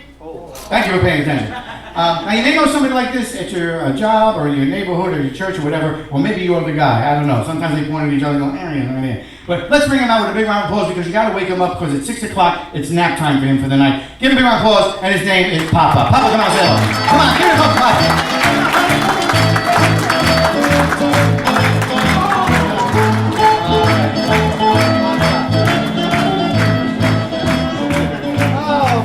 It's now nice to have you out here. What? I said, it's so very nice to have you out here. It's nice to be here. That's good.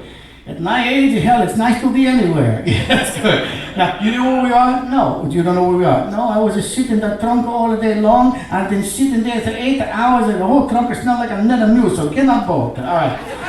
We're here at the Staten, the fabulous Staten. Oh, the Staten. Up the street from your house. Yeah, right up the street from my house. Yeah, that's nice. How you do? What are we here for? This is our the bowling, Staten Island Bowling. This is the annual award ceremony. Oh, I do it again. Oh, there are a lot of famous people in the room here. Who's here tonight? Well, you know Johnny the Chico, my friend John. No, who's this guy? It's right over there with the gray hair. Oh, how you do? Nice to see you. Nice to see you. Good to see you. He looks like Satan. And my other friend Donnie Waters over there. Who's this guy? Over there, Donnie, raise your hand, Donnie, over there. Hey, how you do? He's almost as old as me. How you do? That's a good, yeah. I know this guy. Who? This guy here with the you with the cross of the arms. I know you. I know you. Who's that? Jimmy Molinaro. No, that's not Jimmy Molinaro. No. That's John Petraglia. Oh, the guy that throw the ball. Yes, that's him. The guy that throw the ball. Yeah, that's throw the ball. Yeah. This is a bowling award ceremony. All these people in this room, a good 99.9% of them are bowlers. No kidding. That's right. Kids too. Oh yeah, we got some young people out here that bowl really high scores. Oh, that's a good. That's a nice. Oh, look at the bambino. How you do? Look at this. Hey. Look at this kid. How you do? Come si chiama? Thomas. Ah, Tommaso. How you do, Tommaso? Nice. Can you do this? You do this? Stop to play with your toy. Look at this. You do this. Tommaso, you do this. He's sitting there going, who the hell is this old guy out there telling do this and do this? Well, I know you are a senior citizen. We have a few seniors on here today. That's true. All the senior citizens, give yourselves a round of applause. The senior citizens. You're full of crap or some of you people no crap here. Well, nobody wants to admit to being a senior. I'm not proud of these senior citizens. I just had a birthday. I know. About 2 months ago was your birthday. How old were you 2 months ago?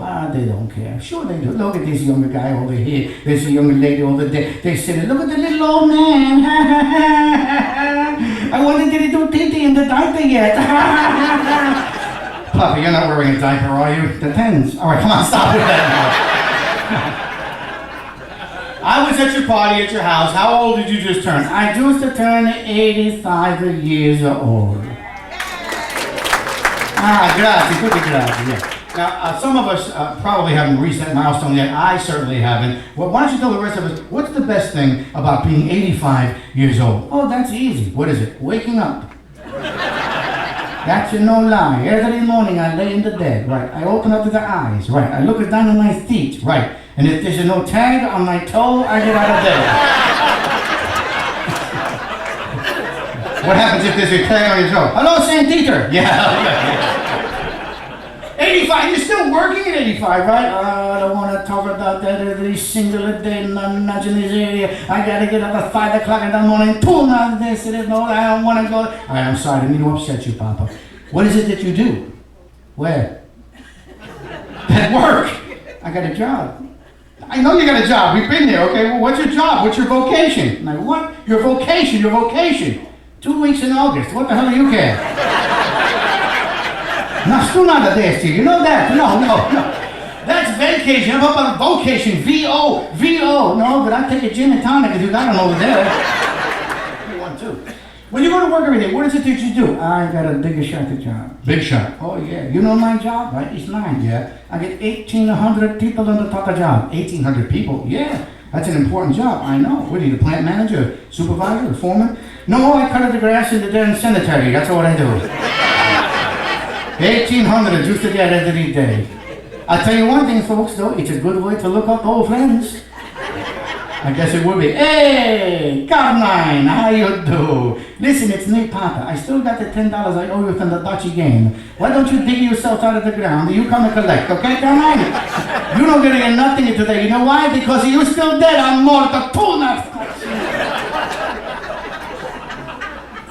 A lot of nice ladies here tonight. Yeah, we have a lot of pretty ladies in the audience tonight. We always do at this function. Yeah, I should tell some of the ladies maybe they might be interested that you are actually eligible. You are available. Yeah, that's it true. Yeah, yeah. You are in fact a widower. Is that right? Yeah, that's it true. Mama passed away. Tough crowd. I'm gonna try it again for the effect. Mama passed away. Don't say, oh, she was a pain in my culo. Why would you say something like that? How long were you and Mama married? Too long. No, come on now, be honest. How many years were you and Mama married? Would have been 65 years. Yeah, well, your ass. I could have shot her and been out of jail in the 45 years.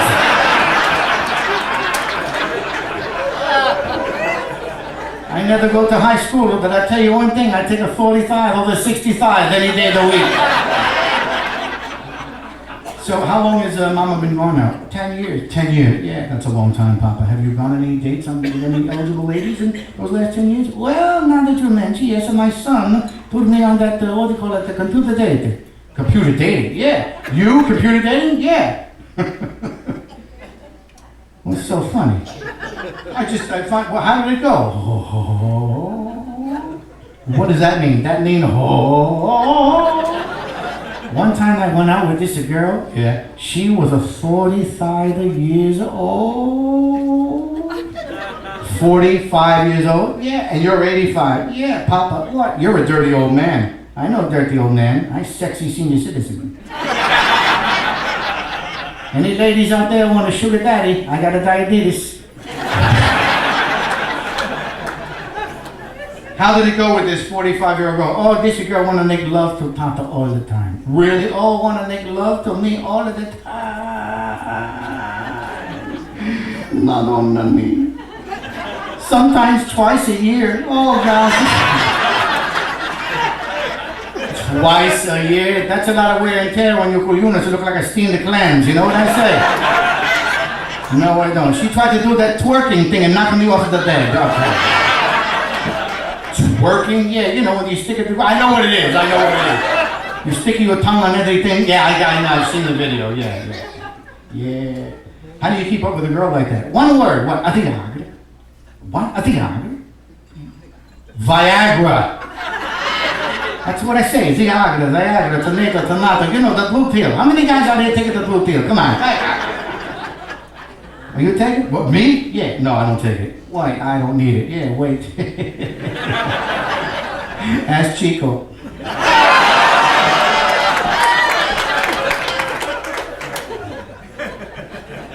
What? I'm afraid to ask what happened the first time you tried this pill. What happened? Ta-da-ding! I look like a kickstand. Okay. You gotta read the directions on the label when you take these. Did you read the label? I don't read that thing. What would it say? It said you're taking this pill, right? And you go da-da-ding! And stay like that for 4 hours, you gotta call it the doctor. That's right, that's a lot of crap. Wait a minute. What do you mean? If I stay like that for the hell with the doctor, I'm gonna go this one over there, I'm gonna go this one over there, that one back over there, I'm gonna call my friend, hey, Nunzio, bring the horseshoes! Look, you got a ringer! Alright, come on, Listen, I gotta put you back in the trunk. I got another friend I gotta bring out here tonight. I don't wanna go back in that trunk all alone. I get lonely back there. I wanna find a nice young lady. Young lady? Yeah, you know, 25, 30 years old. Wait a minute. 25 or 30 years old, that's a little young. Listen, Tarzan, I wanna smell perfume, not liniment, okay? If I want to smell them gay, I'll turn gay. All right, come on, stop with that. How about this lady in the front with the blonde hair? How you, darling? How you doing? Yes. She wants me. No, she doesn't want you. Come si chiama, signora? What's your name? D? That's no name. That's a letter in the alphabet between C and F. So what's your name? D. You just the letter D? No, that's your letter. What are you like? Don't lie to me from here. I took the pill. I'll poke your glasses out right from here.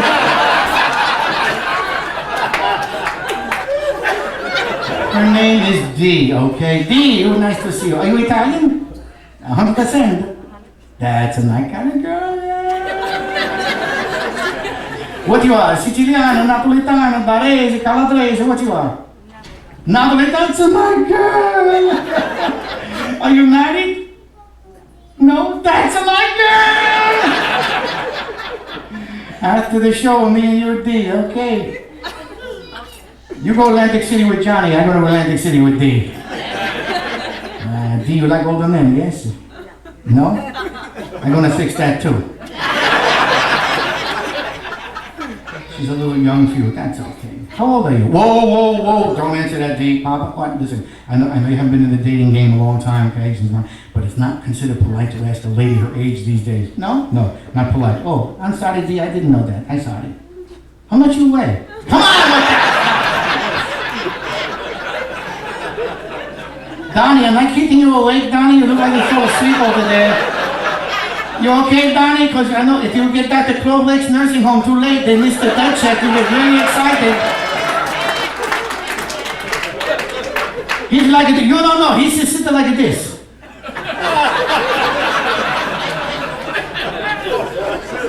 Next thing, I'll start in a cagada. That's what they're going to do next over there.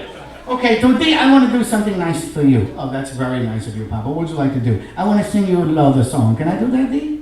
Yeah. Stop flirting with her. It doesn't matter. I'm a widow and she got no husband, so we're okay, right, D? Yeah. Mind your damn business.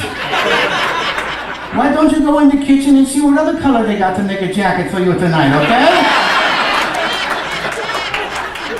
You're so stupid. You know, if you want a red jacket, you can valet cars out there and make some extra money. But you're sitting there standing with your hand in my guru. That's not cool. Don't laugh. You got a hanger back there that's killing me. Next time you put on the glove, okay? All right. You get the Trojan twisty thing or something going. What song do you want to sing for D? I want to sing a love song because you're so pretty, D. I love you so much, D. Yes. Are you working, lady? Do you work? What do you do? You own a who? You own a bowling alley? Oh, throw the ball. Yeah, throw the ball. He throw the ball? Who? You? That's your son. Nice looking kid. Nice kid. What is this with the bowling guys? They all got the Staten thing going on here. You got the thing, Chico got the thing. Donnie, wake up, Donnie! Ninja Madonna is sleeping over there. So what's the name of your place you own? Rab's Country Lane. Oh, Rather Country Lane. Say that without moving your mouth. Must you? I love to break your balloons. I know that, okay. Yeah, my daughter actually goes down to her place with the Hungerford School and they have their bowling down there. No kidding, yeah. Oh, that's good. I'm gonna go down, I'm gonna throw the ball too. Ray'll give you lessons. Who's gonna give me lessons? Ray. That's the same. Ray, how you do? Mindy, he lost the weight. Yeah, he looks good, doesn't he? He looks terrific. Hey, you got as skinny as me. Does she put her hand in your guru and make you talk?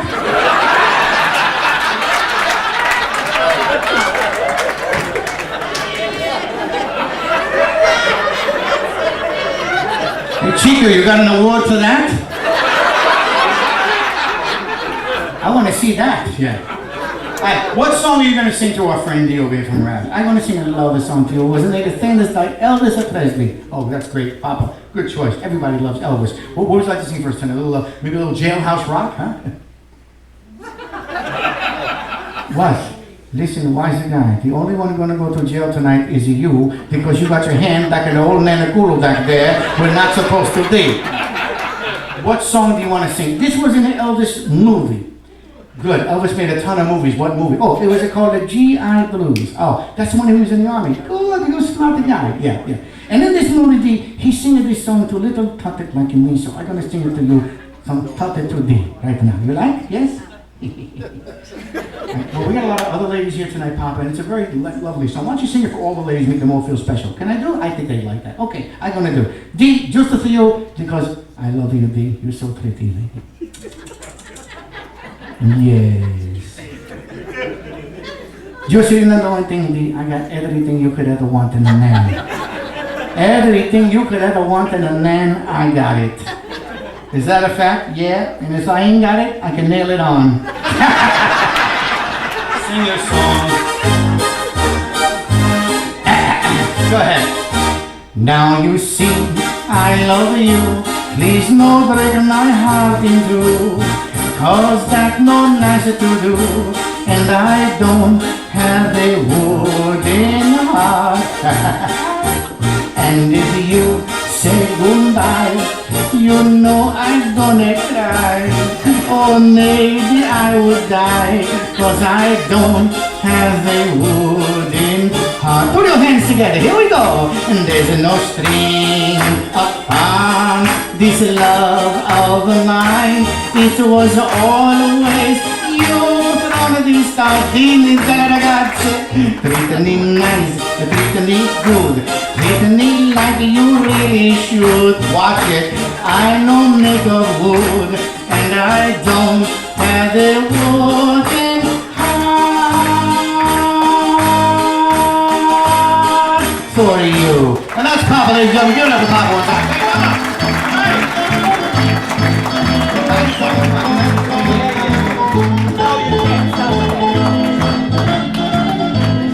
What do you think he asked me when can I get Dee's phone number? Not happening.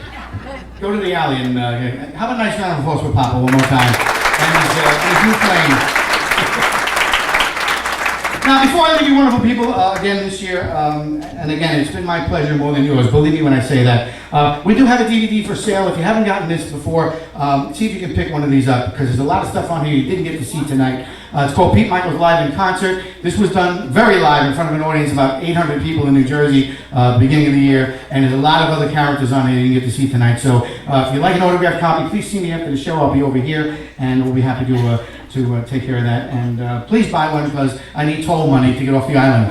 And thank you, the tolls are going up again. All right. Fortunately for me, I don't always get to work with puppets. They lock me in a home somewhere. Sometimes I get to work with like real human being type people. So I'm going to ask for a couple.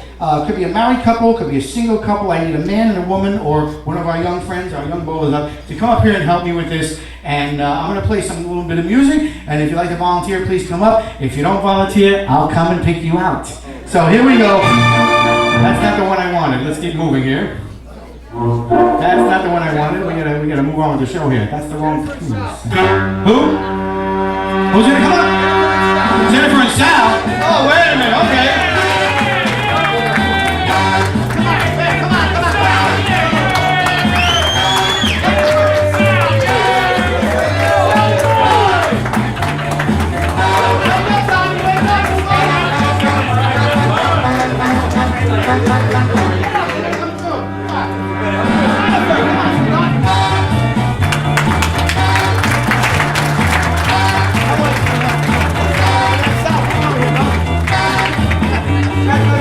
Nice to meet you, my friend. All right, let me fade this out a little bit, then we'll get to know you wonderful people up here. Good. Jennifer, how are you? Good. Good. Where are you from? Staten. Good. Big borough. Give me a neighborhood. Oh, Newt. Newt. Did you go to Newt High? No. Oh, where'd you go? Hill. Hill. Ooh, pardon us. I went to Hill, Newt. All right. And what are you doing right now for work? I'm a nurse. Where? Sloan Kettering. Oh, wow. Sloan Kettering. You're LPN, RN, who are you? RN, very nice. Okay. Is this the husband, the boyfriend, dial date? Who is that? Boyfriend. I don't know. I mean, nice to meet you, my man. Good, good. Where are you from? Brooklyn.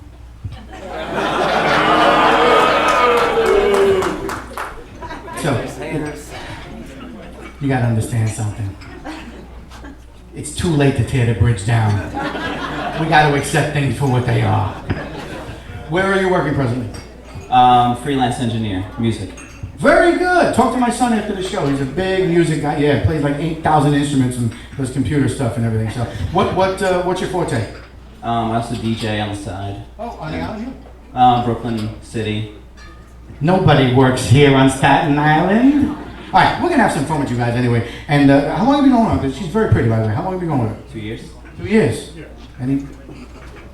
She's laughing like, no, you haven't. Any plans to take it further? Yes. No pressure here, folks, is there?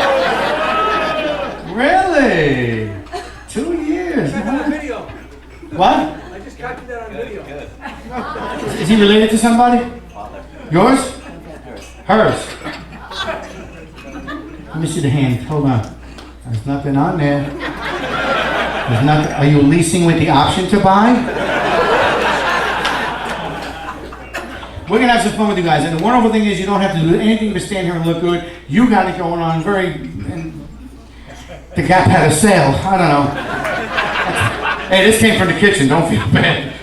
What I need you guys to do is to move in real close to the microphone stand, just like this. Good. Now do an about face the opposite direction. That's it. Relax now. It's not a butt judging competition, okay? Because she wins. Although there is a guy 3 tables back checking you out. If you want to know, I'll point him out later. You know, you still got time. There's no ring on the finger yet. As always, it's ladies first, so again, I'm going to hook you up first here, and I promise I will not be embarrassed. All right, just lean in. It's okay, don't worry, sweetheart. I wash these once a week, and tomorrow's the day.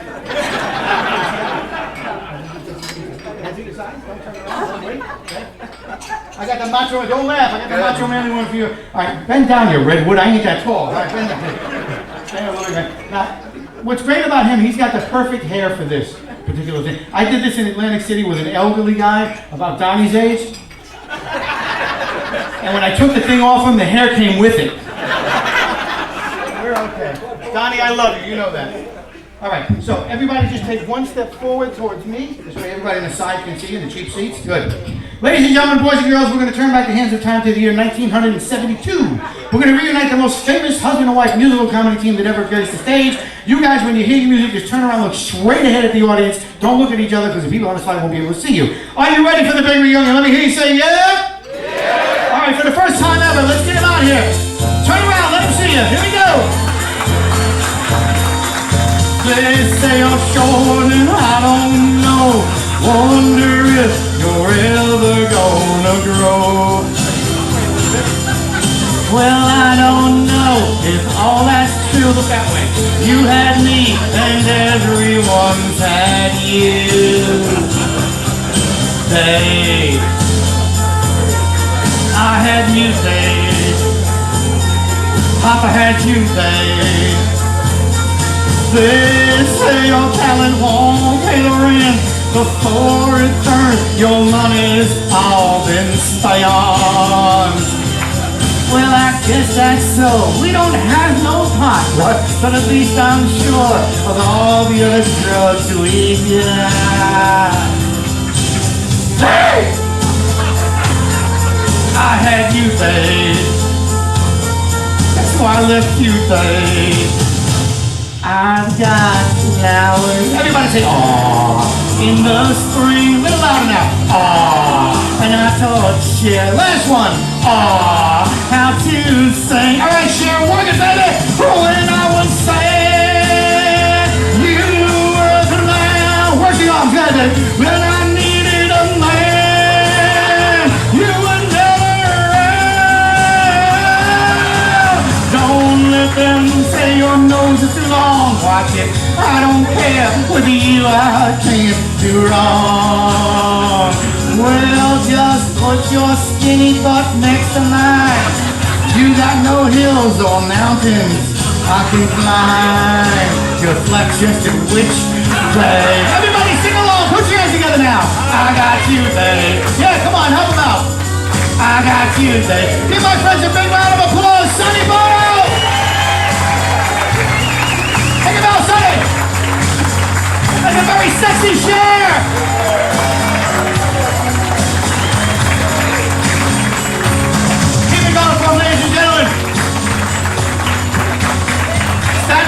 guys have been a joy to work with again, and thank you so much to everybody. Please get home safely. God bless you. Thank you. Good night. All right, let's go. Good evening. It is my honor to induct Sue Campbell for meritorious service into the 14th Annual Hall of Fame. Sue started bowling at the age of 7 in a PAL junior program with her brother Tom and 3 cousins. They bowled in Columbian Lanes in the early 1970s. She was coached by Larry McSorley. There were no bumpers, plastic bowling balls, and the lanes were oiled with a spray gun and a rag. This junior program still exists today, but the name was changed in the 1980s to the Larry McSorley Juniors. Sue has been the coordinator from 1991 to present. Bob Spallone asked her to take it over, and Sue felt that this was the opportunity for her to give something back to the sport that had been given to her. When Columbian Lanes closed, Sue did not falter, but contacted Colonial Lanes to see if she could run the program there. Then Colonial closed, and Sue moved the league to bowling on the green. And last but not least, the league is now currently bowling on Sunday mornings at Rab's Country Lanes.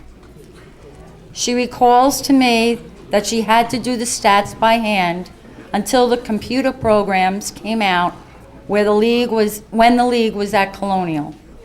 Sue also had been the treasurer of this league at the same time. 23 years of dedicated service to the future of our youth. She has also made the league more exciting for the children by adding more tournaments. The Charlie Baldwin Memorial Tournament has been run from 2000 to present, and also P.O. Robert Lozado Tournament from 2003 to present. And we cannot forget Santa Claus and their holiday party, where everyone also gets a gift. Now for her volunteering or being elected to for the adults. Sue was secretary-treasurer for the Sunday Night Mixed League from 1989 to 1999, which was at Sunset Lanes and then moved to Columbian Lanes. She became the secretary-treasurer of the Michael Carbonaro Mixed League in 2000 and currently is still holding that position. Just like with the McSorley Juniors, Sue had to move the league from Columbian, and then when it closed, to Victory, and then when it closed, it is finally now resting comfortably at Rab's Country Lanes. Sue is elected to the Staten Island Women's 600 Bowling Club Board of Directors in 1990. Then in 1995 was elected as Sergeant at Arms, and in 2002 became the Secretary-Treasurer and is currently still holding that position. Sue was inducted into the Staten Island Hall of Fame for superior performance in 2005. She has many titles under her belt, starting with being Susan Wagner's 1979 city champion with Donna Van Bost. She has also won Staten Island Women's Bowling Association Team Net in 2000, SWIB's Double Net in 2003, and SIUSBC team in 2006. She was the Staten Island Women's 600 Bowling Club net champion in 2002. Her highest average is a 213, her high game is a 300, and her high series is an 804.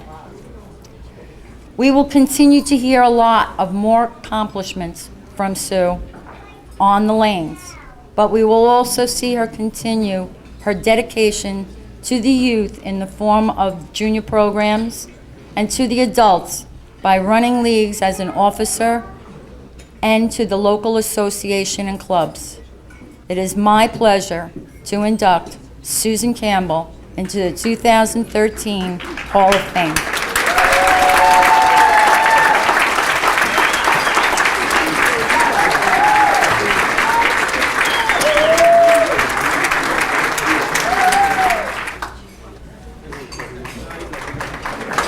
Thank you, everybody.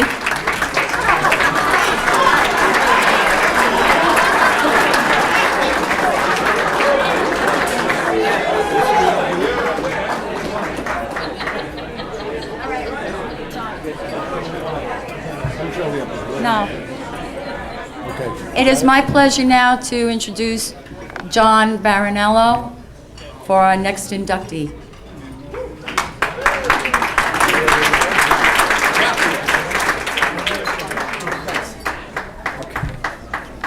I was just told to make it short, so I'm going to try.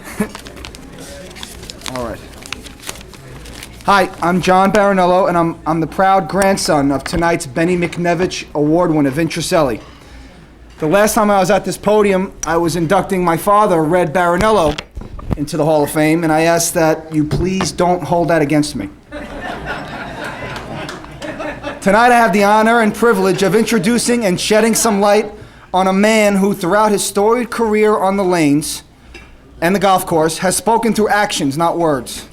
A man who would rather be bowling or golfing with his friends, lending a helping hand with some tips and posting a solid 660 series or an even par round than actually talking about himself at an award ceremony. A guy who specifically asked me not to talk about his successes, but rather focus on the committee, how thankful he is to the friends and the people he's bowled with, and what good work is being done through the Staten Island Hall of Fame.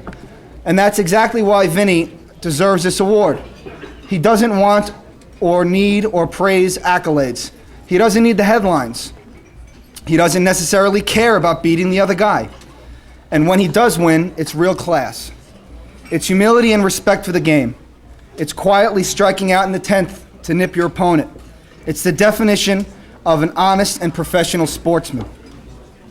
Vinny is no stranger to the limelight. He grew up in a family that has had nothing but success in sports. He's a first ballot Hall of Famer with the likes of Johnny Petraglia and Benny McNevich himself. He's been the recipient of awards for donating his time to the CYO helping kids learn golf, many of whom have gone on to receive golf scholarships and budding careers. He's been further recognized in the golf community for the hours and hours of charity work and clinics he does for fundraisers and other worthy causes. He's in the elite hole-in-one 300 club, but I ask, has anyone in that club shot a 65 at Lotterette, eagled every par 5 in the same round, yes, it's true, and won the Staten Island Amateur after teaching himself the game by hitting balls in the dark with his car lights on? I don't think so. But again, these stories and the hundreds of others, believe me there are, you'll never know about. Unless, maybe, you join him for one of his daily coffee runs to Piece of Cake or Dominic's Bakery, and he'll always treat. Then maybe you'll hear a few. I encourage any of you guys to join him, especially if you're single. I walk into one of these places with my grandfather and the waitresses flock all over him like he's George Clooney. Anyway, I could talk about the mountain of headlines that he's earned with Peggy McGuire, Joey G, Rare Wilkinson, Benny McNevich, etc. On and on and on. I can talk about how he is one of the nicest, quietest, classiest bowlers you'll ever meet, or how he and Joey G used to go from house to house with their dinner money in their pockets and put it all on the line just to make ends meet. I can talk about the leagues at Paramus with Lou Campy, Tito Semez, Ernie Schlegel, Benny McNevich, Don Lombardo, Bill Horner, etc., etc. And please, the golf course, he shot his age, under his age, more times than you can count. He's loved everywhere he goes, and guys wait in line for a chance to share around with him. Recently, a mutual golf buddy named Jerry told me at a golf tournament, looking me straight in the eye, and he said, "Nobody, and I mean nobody, kid, is as cool as your pop." When it comes to sports these days, and bowling is included, it's all too often that the loudest guy in the room, or the guy who throws the biggest hook, or the longest drive, or the cockiest guy takes home the prize. Athletes confuse boldness and egotism with confidence. Hook, as you know him, was the guy who, from day one, quietly and confidently always found his name on the leaderboard and always rose to the top. He did everything his own way, never bragged about himself, never talked about himself, and shook everybody's hand with professionalism and respect. He relies on himself, and that's what made him the man he is today. And the guys that he bowls with in his senior league will realize he hasn't changed a bowling ball in like 30 years. The reason? He relies on himself, and he hasn't changed. Exactly, I have that written. He hasn't changed in 30 years. On a personal note, I'm the luckiest guy in the world to have had such amazing grandfathers in my life and on the lanes. The Hammer, John Baronello, my papa, who's cheering us on right now. And of course, my beepaw, the Hook. From the hours upon hours of golf lessons and trips to Florida, to the pointers on the lanes, to preparing me for tournaments, I've been blessed. But most importantly, Beepaw's quiet confidence, his smooth style, his unfaltering integrity, and his respect for his competitors has taught me what it's all about. And there is no more worthy recipient of tonight's award. So on behalf of me, the committee, and family and friends, Vinny Truselli, and the Hall of Fame, Vinny Truselli, the 2013 recipient of the Benny McNevich Award.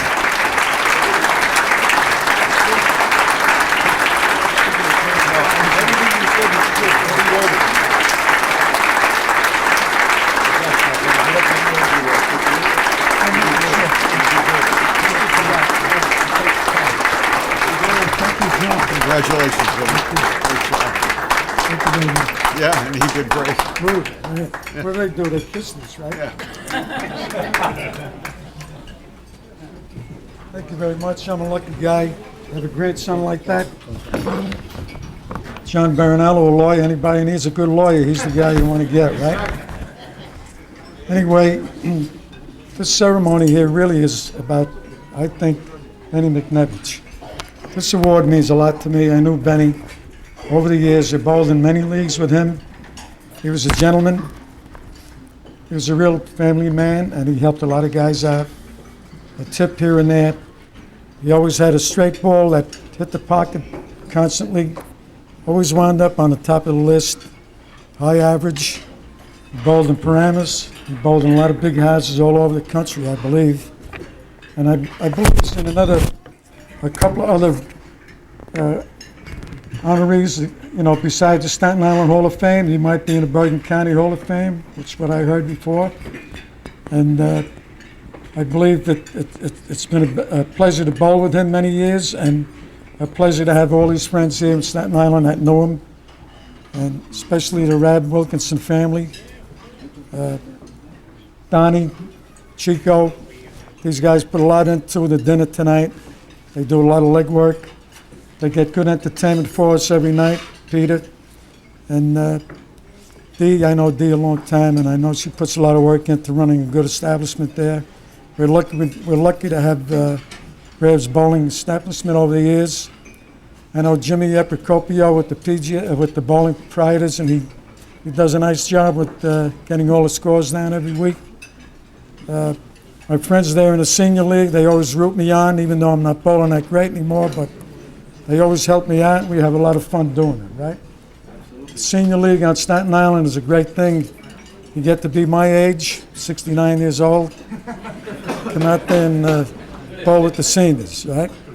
Thank you again, Donnie, and thank the committee. They did a great job here tonight, and I really enjoyed it. Thank you very much, and good night, right?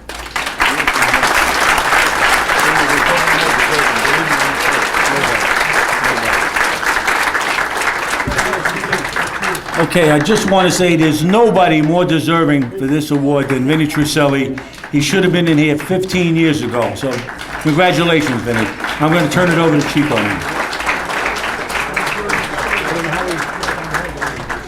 All right, at this time, we would like to present the Bob Hamill Jr. 800 Award. So I would like right now for Bridget Pinkston and Dan Pinkston to please come to the microphone.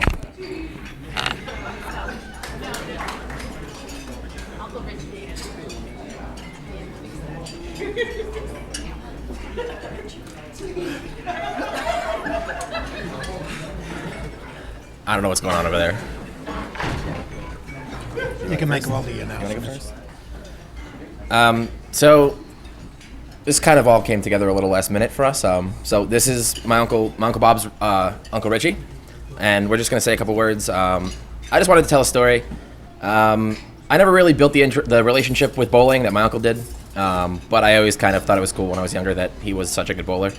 I lost my interest right after bumpers stopped being an option. It was never very good. But video games, that was a different story. When my brother and I were younger, my uncle would sit in the basement with us and play, everything and anything. But I always remember we would play championship bowling for Nintendo. Yeah, I'm actually that old.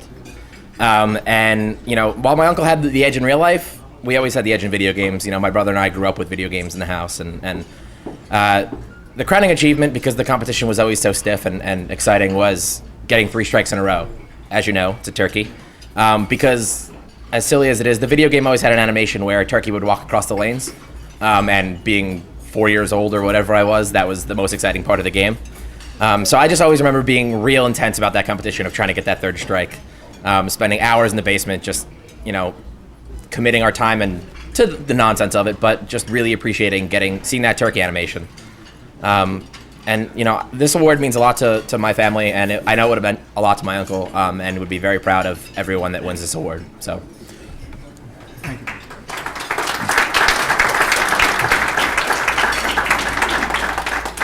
I'll make this very quick. Going back in time, my nephew was really getting it done. He really perfecting his skill. He was very good at it. And he was on our team. It was the last night of bowling. And whoever won this game, that was it. You were number 1.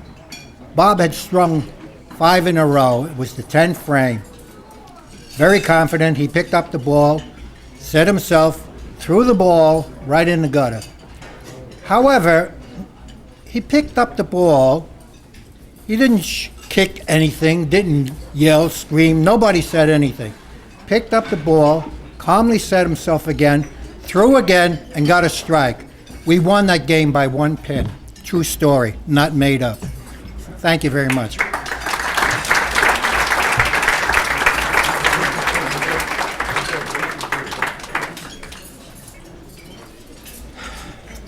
Okay, so we're going to move this along quickly. The following youth bowlers won the Bobby Hanel Jr. Youth 800 Award.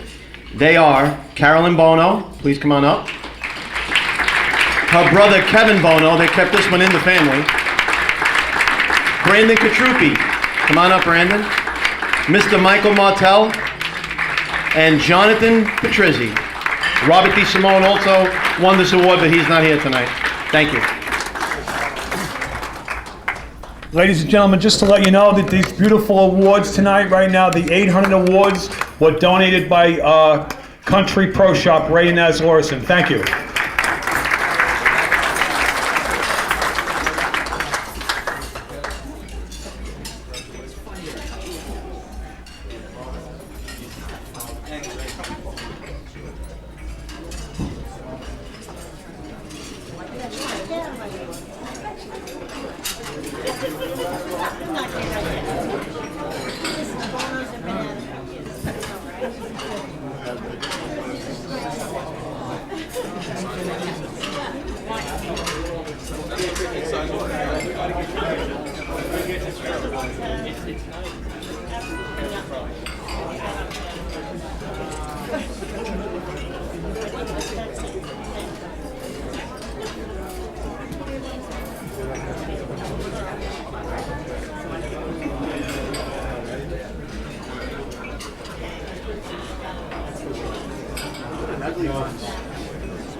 And now for our next inductee, Donna Van Vost.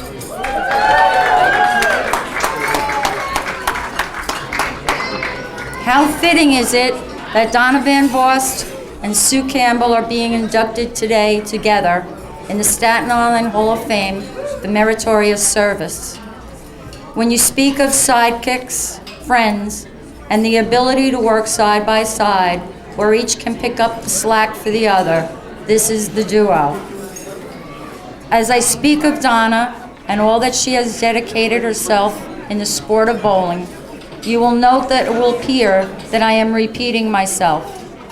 Both Donna and Sue have basically followed the same path in just slightly different roles. Donna started bowling at 13 years old in the Larry McSorley League. At that time, it was the PAL League, which was run by Larry McSorley. When Bob Spallone asked Sue to take over the Larry McSorley League in 1991, Donna immediately volunteered to her friend to be the co-coordinator, AKA the sidekick. She is there at Rab's Country Lanes every Sunday to help coach the children, help with the treasurer responsibilities, and handling any issues that could come up. She has dedicated herself to the youth for over 23 years. Donna was president of the Sunday Night League at Sunset Lanes and Columbian Lanes for 10 years. She also was president of the Michael Carbonero League for 4 years. She was statistician for the Sunday Night Mixed League for 5 years.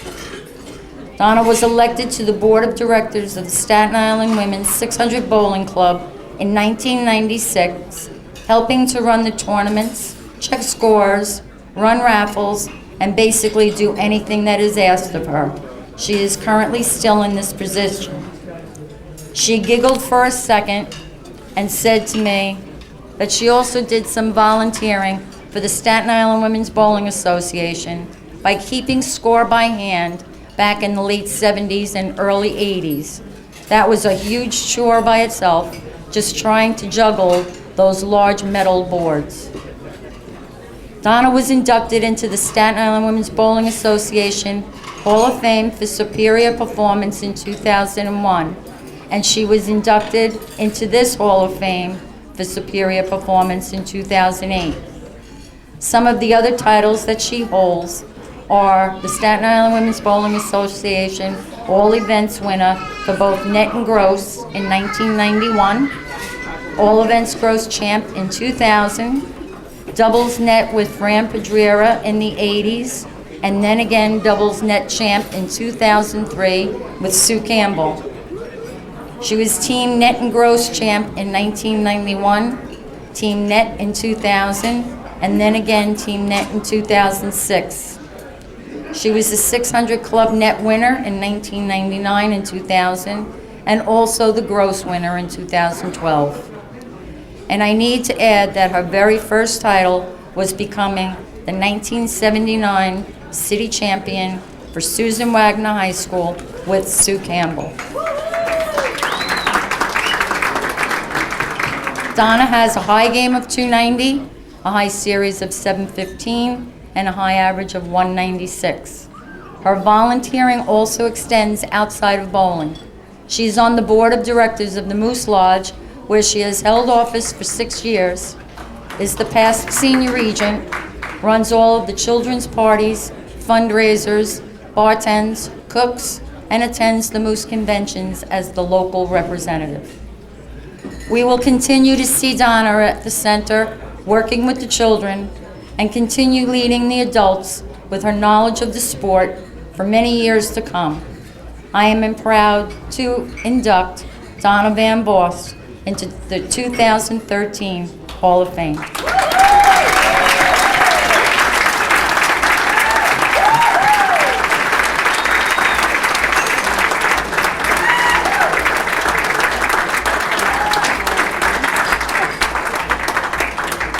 Congratulations. Thank you. Careful, it's a little loose. Oh, okay. Thank you. Thank you, everybody. Sue Campbell threw me for a loop when she just walked away from the podium. But I want to thank everyone, my family, my brother who's traveling from upstate, and he'll be here next week for my 30th birthday party. Again. My Moose family. Thank you for the Moose Lodge. I do volunteer. I am Sue Campbell's sidekick. Frankie and all them know. I do stand back and let the parents help out so that we're not running everything. And if there is a problem with whether it's the envelope or with kids, and who would think that yelling at Chaz Carvalho for 15 years would get me inducted into the Hall of Fame. But I do enjoy volunteering not only for bowling, but my Moose Lodge, and I do enjoy volunteering for the kids, and that's what it's all about. And I want to thank the Hall of Fame for inducting me for my volunteer work. And let's go Susan Wagner, City Champs, and Sue Campbell for taking over the McSorley League. And if it wasn't for Sue, we wouldn't still be bowling, and unfortunately this might be our last year. And we will have a reunion, so whoever bowled in the McSorley League, we do have a reunion planned. And thank you again.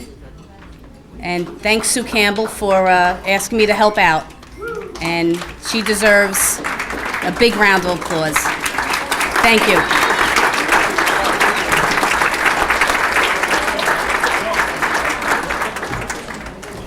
Okay, I'm going to ask Joe Labargo to come on up and make the next presentation. I want to remind everybody, if you want a copy of this tape, Joey G's Memories video, you can see our cameraman, he'll give you all the details. This is our 14th dinner, and over the years we've had husbands and wives inducted. We've had fathers and sons, mothers and daughters, but tonight's the first time we've had a brother and a sister. In 2000, our first dinner, we had Terry Ward. Well, tonight we induct Terry's brother, Patty Treratola. It was many years, he was one of the top bowlers on Staten Island. He was consistently a top 10 finisher in the prestigious Staten Island Masters League back in the 1960s. In the 1970s, he moved to New Jersey, and he competed in all the county tournaments, winning some of them, bowled in national tournaments and did very well in all of them. And he was inducted in 1984, he was inducted into the Hunterdon Somerset County Bowling Hall of Fame. We have his sister here tonight, who's now related to 3 Hall of Famers. She's also the mother-in-law of Hall of Famer and 9/11 hero Joe Grizzlag. Aunt Nanny.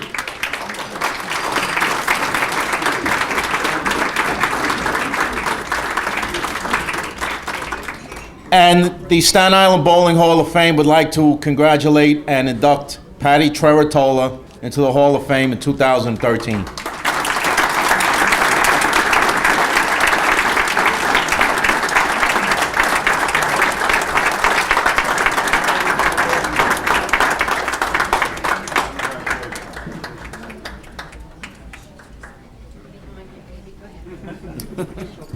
Thank you very much. Our family would like to say thank you very much to the committee for recognizing my Uncle Pat. You did great. You did great.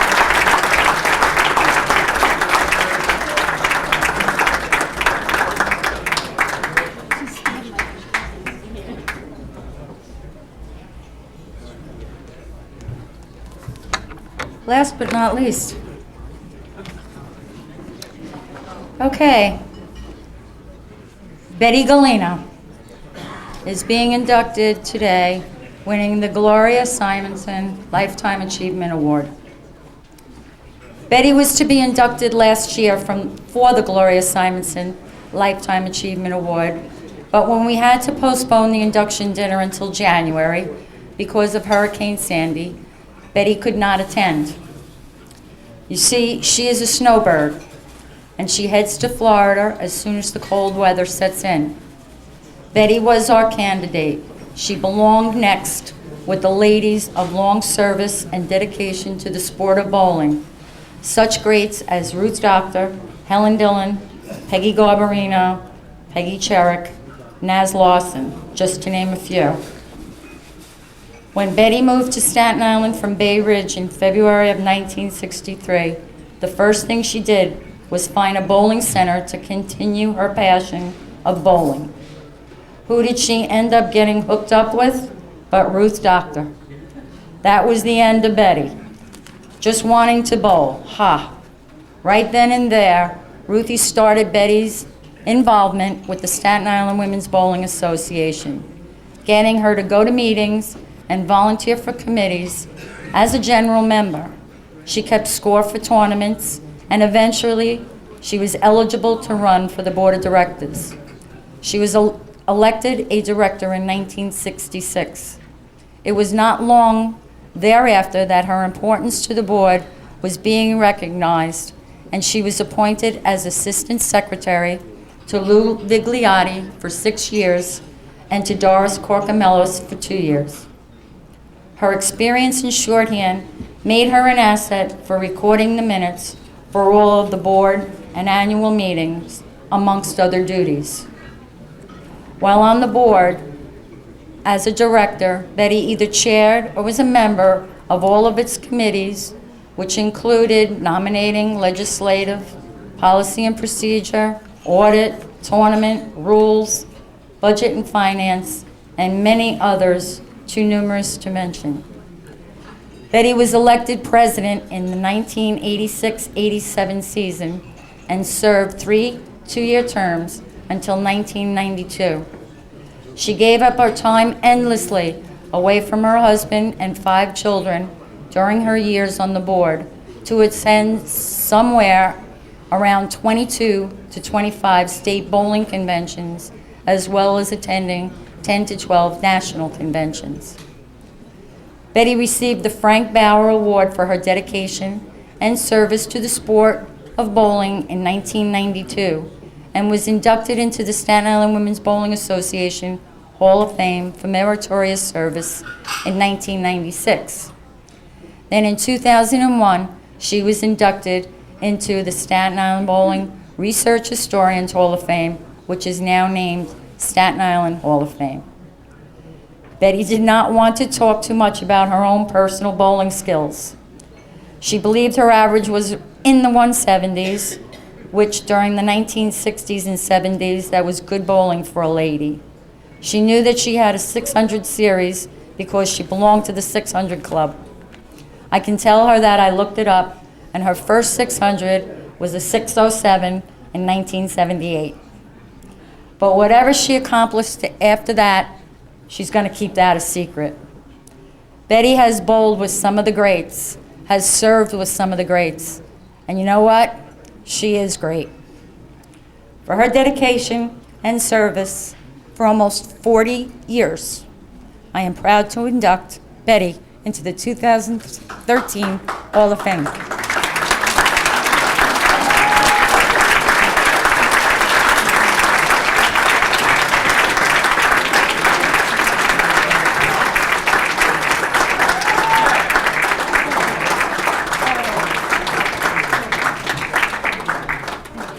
Congratulations, Betty. Thank you, Johnny, very much. You're welcome. If it's too heavy, I'll put it back down for you. Yeah. Oh, Okay. my God, this is wonderful. Just let me know. Thank you very much.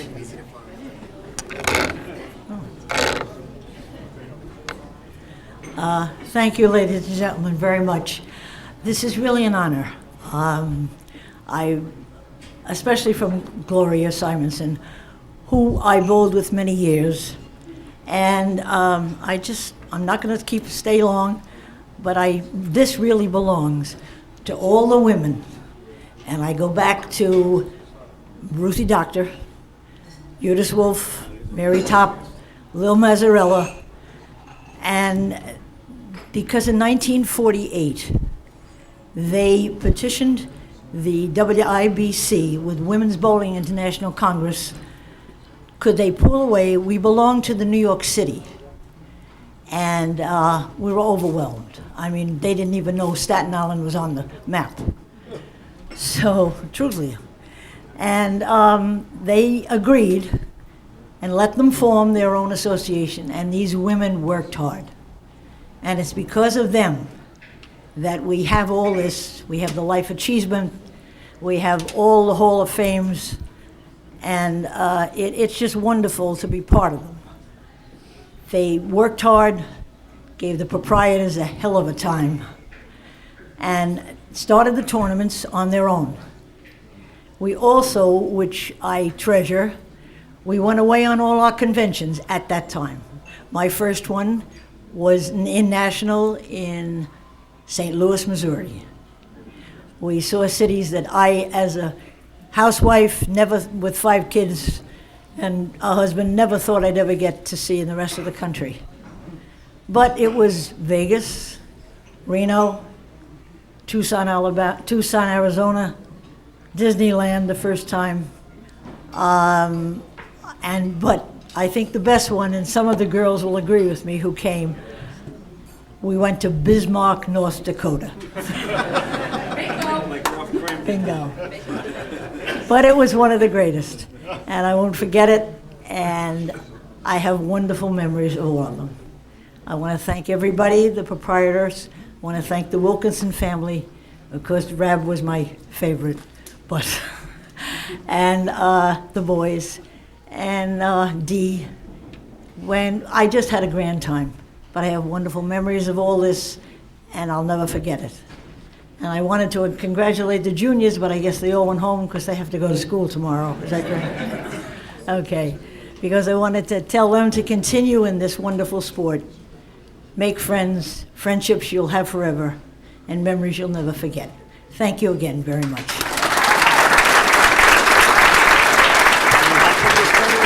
Leave it there a second. Betty, I'm going to ask you to stay here 1 second. Okay. All right. This is all what you guys have been waiting for all night long. I'm going to ask Betty Galino to please stay up here. I'm going to do the 50-50 right now. What we've done the past few years, we pay out 2 prizes now. Okay, so the first ticket picked is going to be $360, and the second ticket is going to be $180. Mr. Ventricell, will you please come up here? I'm going to have Betty Galino pick out the first ticket. This is going to be $360. Okay, we'll reach into there. You will. Oh, I hope you do. Oh, I hope I do. No, you don't play. You're not a gambler. No, I don't think it's proper. No, I get it. Okay, the first ticket is the purple ticket. I get yous every year. What a bunch. All right, the numbers are, look at this, my first series ever when I was a kid. The first day I ever bowled. 371-616. 371-616. Ray Larson donated all these beautiful trophies. That's what you call payback, right? All right, Mr. Vinny Trisselli. No, don't even go there. Mr. Vinny Trisselli is going to pick out the second ticket. Reach into that. Mix them up, Vin. Mix them up. I got 2 tickets or 1?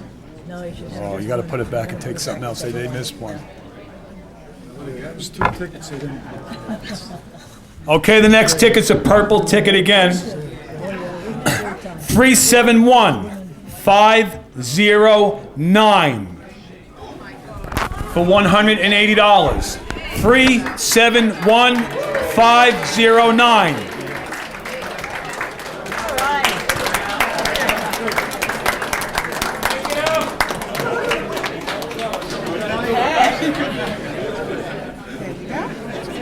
Beautiful. Congratulations. All right, in closing, I really, from the bottom of my heart, want to thank everyone for attending this event. Next year will be number 15. I hope it's going to be very special. And I really enjoyed myself tonight, and I'm hoping everyone else did. So thank you so much. And another shout out to Ray and Nazareth Lorison. Ray donated some money back, and he donated the beautiful trophies. Thank you.